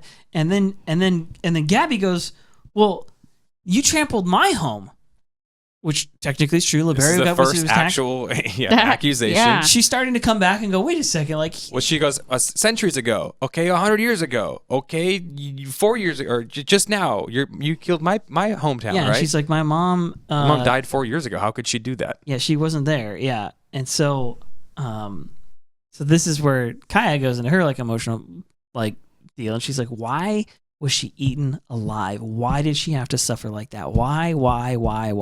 She just like smacking her with it. She like, what did she do wrong? Like, what did she do to deserve this kind of suffering? This is the nuance of Isayama talking about humanity again, saying, look, you can say that somebody's somebody, and oh, you're from this race, or you're from that nation, and therefore you share all of the guilt of anything anybody from that nation ever did. It's so wrong. Which is such a you're painting such a broad stroke to castigate so many people in one specific way, which is that's not how people work. We don't all have the same exact will at the exact same time. There's like no redemption ever. You're just forever stained because of something that was done hundreds of years before you ever existed. Think about the king. The king didn't even want to have the wars the way they were. He was one of the people who actually stopped fighting for peace. Yeah. So you can't say all Eldians wanted to subjugate, wipe out the world. Right. So you can't, and we know that that's not how people work. We're not hive minds. Yes, like I say, so it's a fundamental error. So there's two ways to think about the world: groups and individuals, right? So the revolution in thinking, the revolution in philosophy that in the world didn't exist up until the point at which Christianity began, and then it kind of happened a second time around the time of the Enlightenment, is this change in philosophy in the world where you looked around and said, you know what, maybe people aren't just groups, and groups are to be blamed for this, that, and the other. Maybe people are actually just individuals that have individual wills, and that we should judge them as individuals, right? So this is getting into Martin Luther King's kind of embracing of this philosophy. Mm-hmm. He was very articulate with it. Like, you should not judge a man by the color of his skin, but rather by the content of his character as an individual, right? That's two fundamental different ways to see the world. If you see the world as groups, then when one person does something bad, you think, okay, well, you belong to this group, and this group. That means group is bad. All these groups are bad. Everybody knows this is wrong when somebody from a quote group that you quote belong to. Okay, so oftentimes it's a skin color thing, or it's a class thing. One of the most broad ones to me is like men. Women. What do you like? There's billions of them on the planet. One of them does something wrong, and you go, all women suck. Like, what? All men suck. You guys are always breathing. That's not to say that how drinking water. That's not to say that generalizations can't be made. Okay, sure. Generally, white scrawny dudes like me play video games. Sure, fine. Okay, like fact check, true. But what I'm saying is that the error that Gabi is making. She's like, no, I only see groups, right? I'm a part of a group back home, and we have to live in the internment zone, and we have these certain standards for this group, and then there's the Marleyan group, and then there's the Island Devil group, and like I only see like groups. And nobody get out of your group, or I can't handle it. Yeah, exactly, and it's what I was saying earlier. It's a moral oversimplification, and it is the most fundamentally incorrect way of doing it. Like, this is at the heart of essentially all genocide, so many of the great sins of mankind were committed because of this error. Because you, instead of seeing people as the complex, nuanced, sometimes right, sometimes wrong kind of free will things that they actually are. All you saw was a group, and you decided this group bad because they voted a certain way, because they look a certain way, because they talk a certain way, because they practice a certain cultural thing. Like, whatever it may be, like, everybody understands that that's like the most fundamental error. And Gabi is like going hard in this thing, and Kaya is hitting her hard back with my mom, the individual. Her propaganda doesn't hold up to the truth, compute. To the reality of Kaya's pain. Yes. We can think about this too in historical context, talking back to World War II, our favorite metaphor. But as we look at this, Germany, the bad guys of World War II, right? Mm-hmm. The Nazis, right? But guess what? The Nazis had to overtake and brutalize and murder people to get into power. Who did they murder? Germans who didn't want Hitler to rise into power. So wait a second, not all Germans are bad? No, and nobody thinks that. And not all Germans are Nazis either. Correct. Hello. And think about the Valkyrie Project, the people who were trying to assassinate Adolf Hitler from the German side. Think about all the people who didn't even know that the concentration camps were going on, who lived, far away, and had to actually look at it with their own eyes to be like, I could never believe my countrymen would do something like this. Yeah. I can't even imagine how that must have felt difficult. Think about, a lot of people didn't even know about the Japanese internment camps, like. Oh, yeah. It's not like I didn't know about that until I was in middle school, and someone who was in one came and talked about it to our school, and I was horrified. If you're interested, okay, for just... It happened in Oregon. Yes. Like, what? Yes. In the world? There's a book called Fly Boys. The author's, it's so well done. But he does a really good job. The first, several chapters of the book are just setting the stage for the war in the Pacific. Mm-hmm. And one of the things he does is he talks about Japan, and he shows you pictures and talks at length about, in Japan, here's how they dehumanized Americans in America, right? Which to justify the war to the people. Mm-hmm. And he talks about all the horrible stuff the Japanese did and the rape of Nanking, and it's very graphic, so be warned. You're watching Attack on Titan, you're fine. But this stuff is real. So then he goes on and he gives the other side. He gives the American side. He shows the American propaganda against Japanese and talks about the internment camps. And there can be no question at the end of it. You're like, okay, one of these was definitely worse than the others. But when you read both sides, you're like, oh, okay. And so the reason I'm bringing that up is because that's exactly what Isayama's doing with Paradis and Marley. If you ask me, nobody's innocent. Nobody, exactly. He's making the point. None of these people are innocent, but there is certainly one evil that's greater than the other. And the task of the righteous is to fight and win for the cause of righteousness against the declared enemy and against the enemy within your own ranks. Mm-hmm. Right? You have to do both. Let's go. And it's a difficult fight to do, but you got to do it. Okay. So for the sake of time, we kind finally, Falco says it was a recon in force. It was a staging attack for 4 years ago. Your mom didn't do anything wrong, and she got mixed up, and I'm sorry. He kind of was Reiner to Eren. Mm-hmm. Yes, yeah. In that moment. There's restoration here between Marley and LD. I love it. So then... Gabi's like, sharing secrets with the enemy now, huh? Yeah. Kaya says, thanks, Ben. You didn't have to apologize from Marley because you were just born there. She does not look at him as a group. She looks at him as an individual. She sees two young individuals and doesn't blame them. That's how we win. So he says... you don't need to apologize for what somebody else did. You didn't do it, right? You didn't commit the atrocities, right? And they say, well, what happened? And she says, a girl saved me. She was selfless. She wouldn't abandon people like you who had nowhere to go. Mm-hmm. Just like she didn't abandon me then, right? And she's talking about our freaking wholesome hero. Yeah. Sasha Braus, and then she also tells them that she went after a Titan with an axe, and they're both like, what? Huh? Yeah. She did what? Okay, and somebody said that that Titan that was eating her mom was Connie's dad. Dang, bro. If you think about the picture of Connie's dad and then the way that Titan looked, that was totally Connie's dad. That is horrifying. And he was little, like Connie's families seemed to be little. Do you think, okay. Or it was his little brother. It was either his dad or his little brother, probably. This episode has already gotten long. I'm sorry, but I have to ask this deep question. One of the things we've been debating about is when did Zeke turn? If there was a turning, when did he start We know this he plan? Titan shouted them somehow. Well, I'm saying, when did Zeke start his plan to actually side with Paradis? And it had to have been in the last 4 years. It had to have been after he was defeated at Shiganshina and they had to go back. Because then it had to have been. It's just the way the time. I don't know, man. No, the time schedule that they set up is that, like, his going to the Azumabitos and going to these and recruiting these other people for the other nations and sending the Yelena and them in on the ships. All of that has been after the defeat at Paradis, which seems to suggest that the man, if he was capable of it, had some kind of change or turning of heart. And I have to think it had something to do with his being, like, defeated.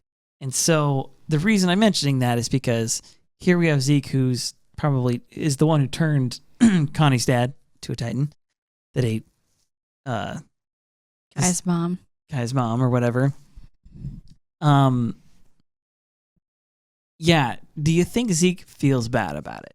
Do you think that he had an awakening? Do you think it's possible he had an awakening after Paradise where he himself was like, I think we're fighting for the wrong things? I hope so. I think the comments have got it right. This is kind of what we've talked about. Is, remember, Reiner and Bertolt, they said, we've got to get Historia out of here. There's no hope for the world within the walls. Mm-hmm. But after seeing how scouts could take out the Beast Titan, after seeing the Ackermans, after seeing Eren, I think Zeke was like, wait a second. They could win. I'm on the wrong side. Against Marley. They have a chance of winning. Right. Maybe they can win. I'm not sure he had the spiritual awakening and realized he was doing terrible things after laughing while he's killing thousands of scouts, but I hope so. Talking about a perfect game. Mm-hmm. I still, like, in my mind anyway, I still think of Zeke as a psychopath. I don't trust him. I still think he's on his own side. I'm not saying I trust him. I'm just wondering. I'm waiting for all of his plotting, to try to help Paradis to actually turn around and bite them in the butt. Like, yeah. I hope I'm wrong. What if the test of the rumbling is not a test? He's gonna just release everybody and he's gonna, like, tell Eren, like, go take over the world now. Yeah, that's what I'm saying. Like, I'm concerned that Zeke has some kind of weird power over Eren potentially, or something about Eren using the rumbling is gonna change Eren even more towards Zeke's side, and I don't know. So he says, she says to Falco, hey, Falco and Gabi, come with us to this restaurant we got invited to. There's some people there that are serving as servers there, and they're from Marley, and maybe you can find a way back home. And they're like, why are you helping us? And she says, because I want to be like her. It's like just Sasha. Like Luis and Mikasa. Mm-hmm. It's Sasha showed Kaya a way to be a hero, and that inspired her to want to be just like her. And I love it. This is the way that we change people. We help them, show them a better way. And she says, come with me to this restaurant. I want to be like Sasha. She doesn't name her, though, but she does say her. This is when the credits roll. We know it's her. And then after the credits, we go back to Marley. There's still the Titan hardened stuff is still standing there. Tells you that stuff sticks around for a minute. That would suck. All the other Titan stuff is. It doesn't just evaporate into the ether. I would totally go like. Because it was hardened, like the walls. I would totally like harden like a middle finger. And like Annie's crystal. I personally think that the walls could not have been built without Warhammer Titan's help. Oh. I could be wrong about that, but with what I'm seeing of the Titan powers, that. I'm with you. The ability to make anything, the only Titan with that power is the Warhammer Titan. I'm with you. So, okay, save it for prediction section. Oh, okay. Yeah. Okay, so let's finish real quick. They're in Marley. Yep. They somehow Sherlock Holmes this crap, and they say, "Oh, after this explosion, we only found his arms and legs. We only found his arms and legs. That means he must be with Marley and Paradise, and he must." I'm like, dude, you guys you're reaching real hard there. They're true, but I think they have way too little evidence to point to their conclusion. However, they've got the airship that was stolen that used the advanced piloting maneuver. They know there's got some people who know how to fly a plane or airship. They know about Yelena being on the ship. They know about the scouts that may have gone missing, the scout ships there.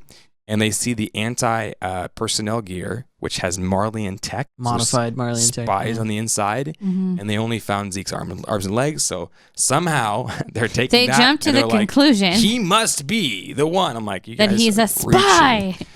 But they say, yeah, Zeke's with them. And we're not going to let them off the hook, though. We're going to gather a global alliance, and we're going to assault them in 6 months. Obviously, nobody likes that. Colt speaks up, and he's like, there's no way we can leave Gabi and Falco. They got kidnapped. We got to go save them. Remember? That's exactly what Falco said. I was pointing this out early in the episode. Falco said, my brother and Reiner will come for me. And the first one that speaks up is Colt. Yep. He wants to go in there. Porco speaks up as well. Porco and Peak, they all actually say we need to go get them. They're too valuable. You take too much time to train new people. Train new candidates, yeah. And then Reiner says, look, if Zeke's in on this, then he wants us to wait that 6 months, and he'll have a whole plan in that time. We need to do a surprise attack now. We need to go back to Paradis Island.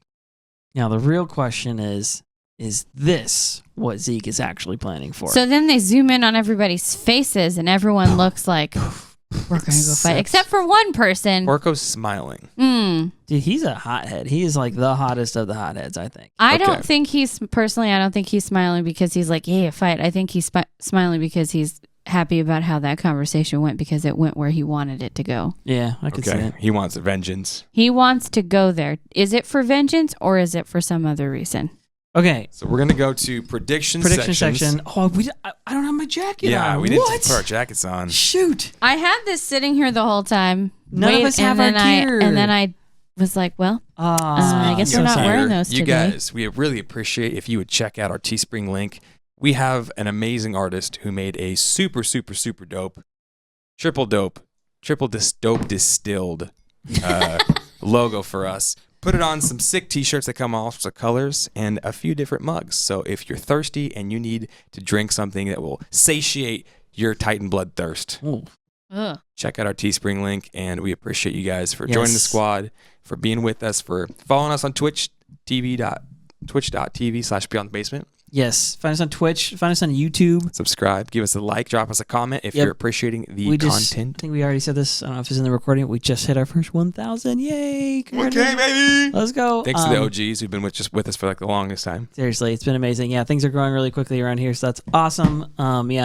We are still there on Facebook. You can find us there. You can email us at beyondthebasementpodcast@gmail.com with your own theories. We've been getting a ton of really cool emails lately, actually, too. It's just awesome. So whatever, even if it's previous stuff or revelations, or if you're just enjoying the show, you can always email us there. I know for those who just listen on the podcast, there's not like kind of sucks that like podcasting is like the one thing where there's not just like a dedicated like comments like section or DM or something. But nonetheless, you can find us in the email, beyondthebasementpodcast@gmail. Or just go to our latest YouTube video and drop the comment there, because there's a lot of good interaction there. And it's definitely good. Final thing, some of the merch that we're not wearing right now, but we generally wear, there's links in it. There's an Amazon link in all of the various descriptions. If you use that link, there's just cool like general Attack on Titan merch. We get a little kickback from that as well, so it helps support the show. It would mean a lot to us. It'd mean a lot to me personally. We've tried to invest a lot of our heart and soul and money into the show, and so anyway, thank you for that, but go check that stuff out.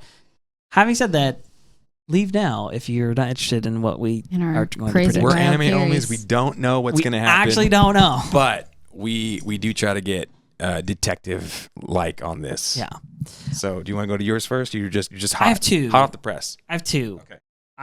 Can I do the Levi one first? We might have already said this one, but... Okay. All right, so we talked about this last time. In the trailer, there's a scene of Levi being surrounded by pure Titans, and he has to fight all of them. In the woods.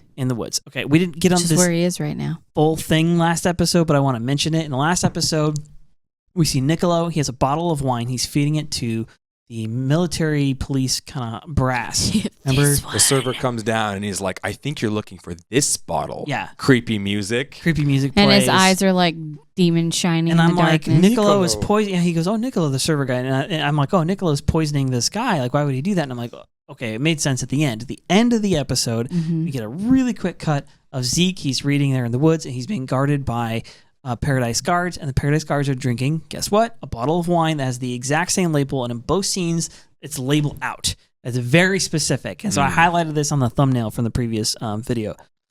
So we think. Excuse me, on YouTube. So what I'm thinking is that, and we actually theorized this before, that in order for Zeke to turn Eldians into Titans, he can't just do it with the yell. We knew that he was able to do it.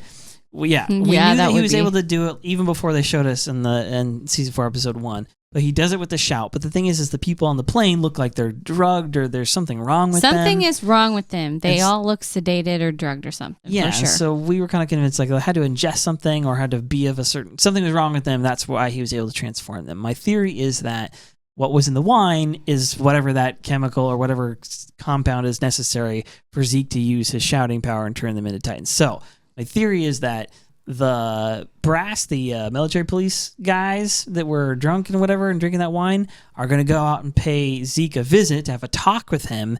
And while they're there, Zeke shouts and turns them all into the Titans or whatever to free himself. The only one not turned is Levi because he hasn't drank. Because Levi's an Ackerman. And he's an Ackerman. He's an Ackerman. It can't happen. So he's left to fight on his own, and Zeke makes his escape. But I'm not sure why he does it, other than they haven't allowed him to meet with Eren yet.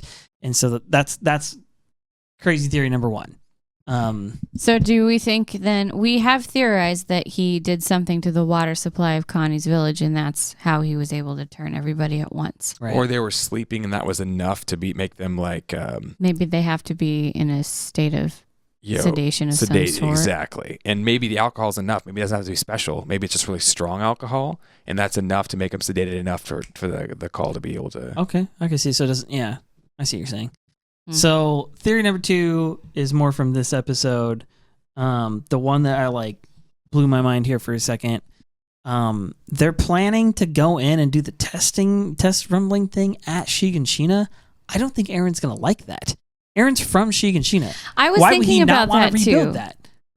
Yeah, I was like, why are they doing it in his hometown? Why would he be okay with that? That's all of his memories and everything else. Yeah, all he wanted for 3 seasons was to take back the wall so he could rebuild his home, and now he's just going to be okay with it being flattened. He finds this out, and I feel like he's pissed about it or something. I don't know.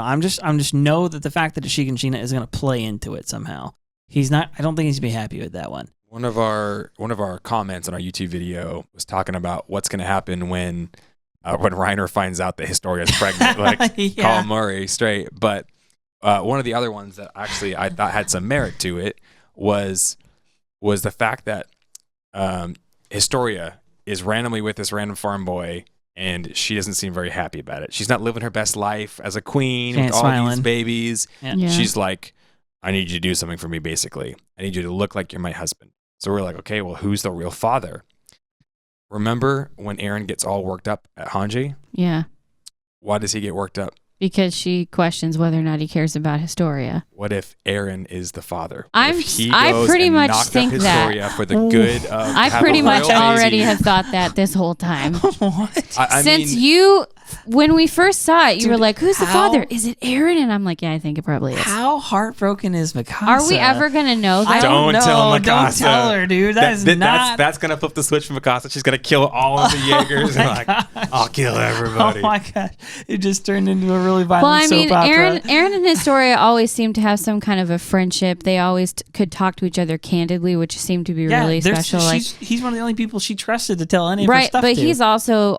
He really doesn't open up to a lot of people other than Armin and Mikasa. And even with them, sometimes it takes a lot. And he's always been very candid with her. I forgot the commenter's name. I apologize. But he said, remember the scene where Mikasa finds out that she's like a princess and Historia runs over and is like, hey, we're the same. Eren's like kind of like blushing, like he's happy. Yeah. And so... Is that like he's his happy secret that Historia found a friend and that it's Mikasa, and it's just like, I don't know. Aaron straight pimping out two what ladies if he ends over up what if he ends up getting both of them pregnant in the end of the thing? What kind of show is this, Rachel? I told you it's days of our lives. I'm just saying, edition. Like, if Mikasa's really the last in her line, she's gonna have to get pregnant too, and who else would she let anywhere near her but Eren?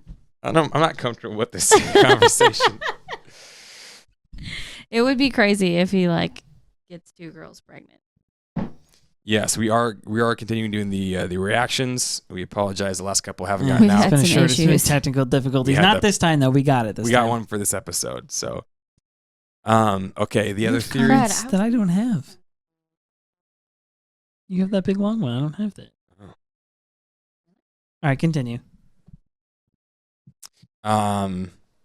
We think the Gabi is going to hopefully get turned around here. Yeah, I think that one's just like a matter of time. Here we go. Theory time. Yeah, this was another one. So theory is that they meet up with Niccolo. Michelob Ultra or just the regular? Sorry, Niccolo. Just the regular stuff. Kaya takes them to Niccolo or whatever, and I think Niccolo's the one that reveals the Sasha thing, and so this has to go one of two ways. Gabi turns here and stays in Paradise, and joins, like, actually has a full like turn of heart. I feel like that's a little quick though. What I think happens, they may actually find a way to get back to Paradise. I think Reiner may actually rescue them. I think that one of the two, Gabi or Falco, at least one of them ends up back. And my suspicion is that Gabi's arc is longer even than it looks. She ends up back in Marley, and Falco doesn't, and they actually separate and end up fighting on two sides of this war. Oh, and they're the ones that kind of come head to head in the end. And that perhaps it's Falco who actually who realizes who Sasha was, and Falco's the one who has to plead with Gabi and say, remember like what these people did for you. Remember what Sasha did for you. And he makes the connection for her, and that's when she I'm convinced her learning of the Sasha thing is what's going to help her. That's going to be her big moment, her big emotional moment. I'm just trying to figure out how that happens, and I feel like Siama's going to save it for a big moment in like a pivotal moment kind of thing. So we think Annie's going to break out when they bring her dad to her, and her dad like calls to her. Yeah, I think Armin or somebody's going to have the idea of like, hey, why don't we try and go and acquire her dad somehow? He's not dead in Liberio. Okay, I've got another one. Do you want to go first? No. Okay. All right. I've got another one. And I'm having trouble remembering which one I just had. Guys, it's late. I know. Like, I had something to say, and then Eric said some stuff, and now I can't remember what it was. I'm sorry, I it's talk not a your lot. fault. Sorry. It's the one. Okay, it's the one with Zeke at the very end of the episode. Reiner and Colt and Porco and Peak, they're like, we got to go back, right?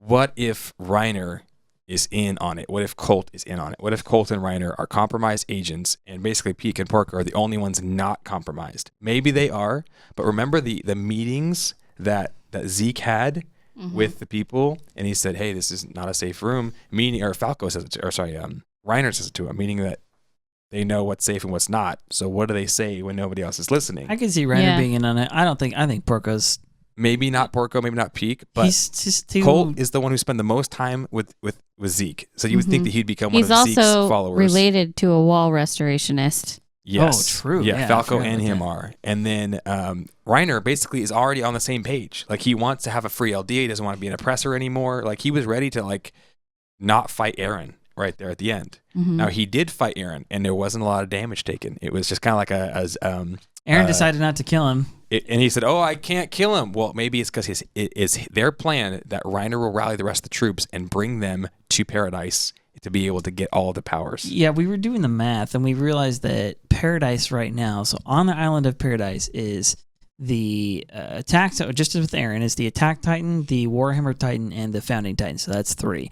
They've got the colossal titan in Armin. They've got the beast titan in Zeke, and then in Annie they have the female titan. So 6 titans. 6 of 9 are on the island. I know Annie doesn't really count in terms of fighting on their side, and Eren is only one.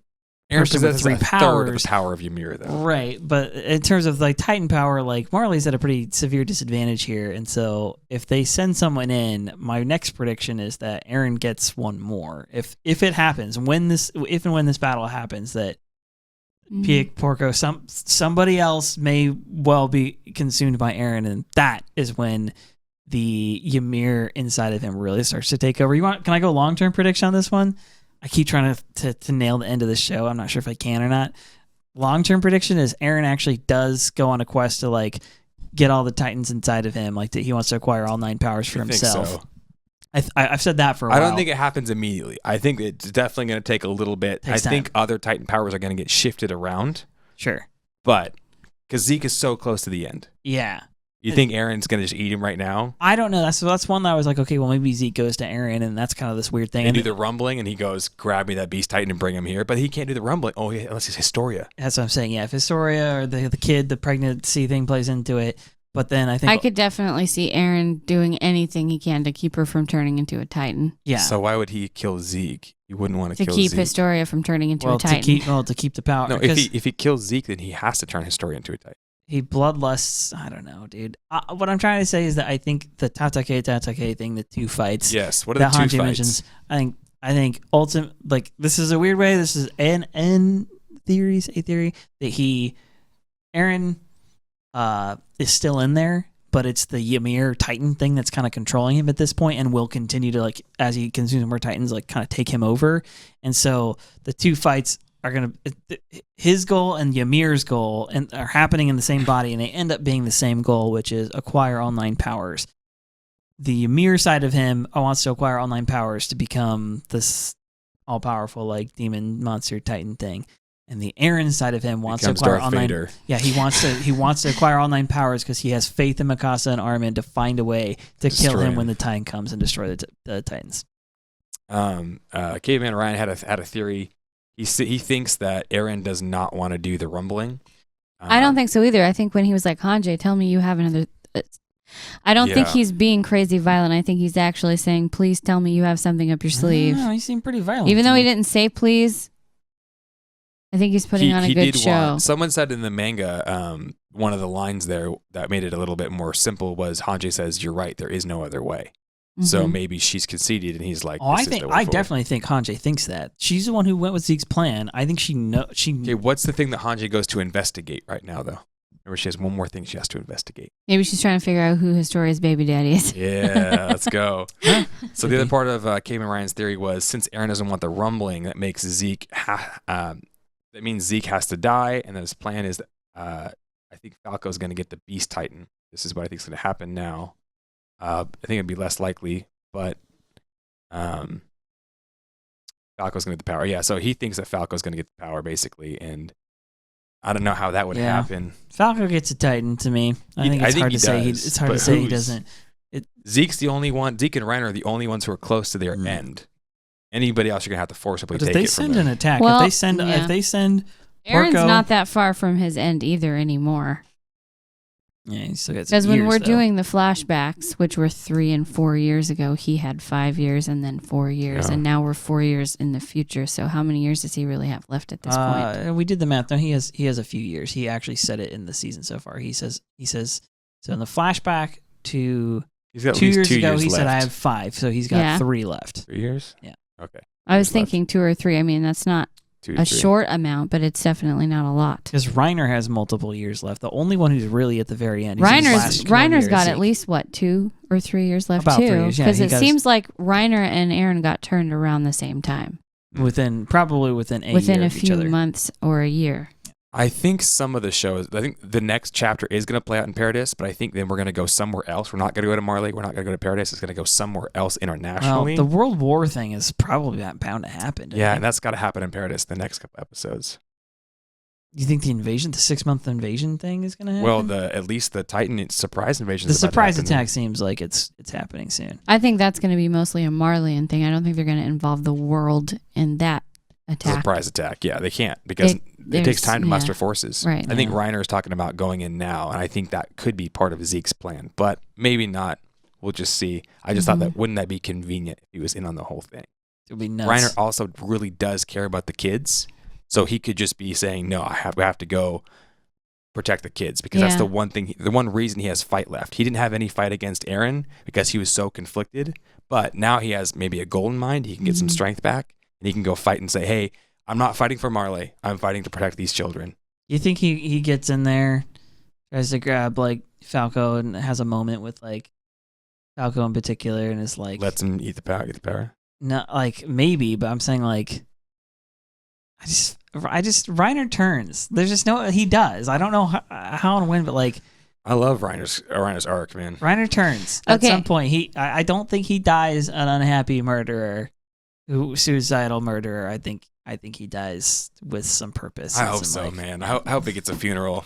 So earlier, I said I don't think they could have built the walls without the Warhammer Titan, which to me calls into question some of the Marleyan propaganda / the things we've heard that the Warhammer Titan was at odds with the king. Why would he help him? No, they said that he was friends with the king. Right, but then eventually he stayed behind with Marley against him. Yeah, but remember, like that propaganda was that the Warhammer Titan, the Tibers, fought against the guy and sent him back to his island. But During the Great Titan War, yeah. Then Willie Tiber says, no, actually, the king was a friend. The king was good, and he actually chose to go there. I guess I misunderstood all of that. I'm pretty sure that's what he said. Okay. But I think you're right. I think they could have had teamwork because remember, what's his name was going there? King Fritz was going there before the Titan Wars were over.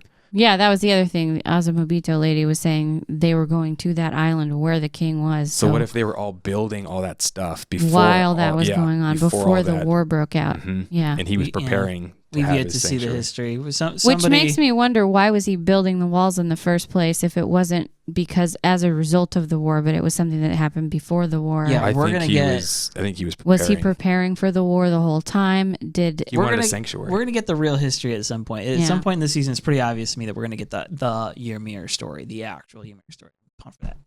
Okay. We love you guys. Thanks for hanging out so late with us. Yeah, seriously. Late night on Sunday night. But you guys are awesome. Thank you to our mods, to Paris, to Paul, Steve-O. Seriously, thank you for hanging with us and modding the chat. For those of you who are listening, yeah, dude, go find us on all the various other places you can find us. We love you. We will see you next week. Episode 12. We're getting to the end of this first half, guys. Getting good. It's getting real. Thanks, guys. All right, see ya. Hey guys, thanks again for watching and listening to our show, Beyond the Basement Podcast. If y'all are enjoying it, go ahead and leave us a 5-star review on iTunes or wherever else you listen to our show. Check out the description below for links to our awesome Attack on Titan merchandise. And join us live on Sunday nights on Facebook for all of Season 4. And some of our best content is on YouTube, including me, so go ahead and check that out. And lastly, if you guys have any questions or just want to chat with us, please email us at beyondthebasementpodcast@gmail.com. Thanks again, and we'll see you guys in the next video.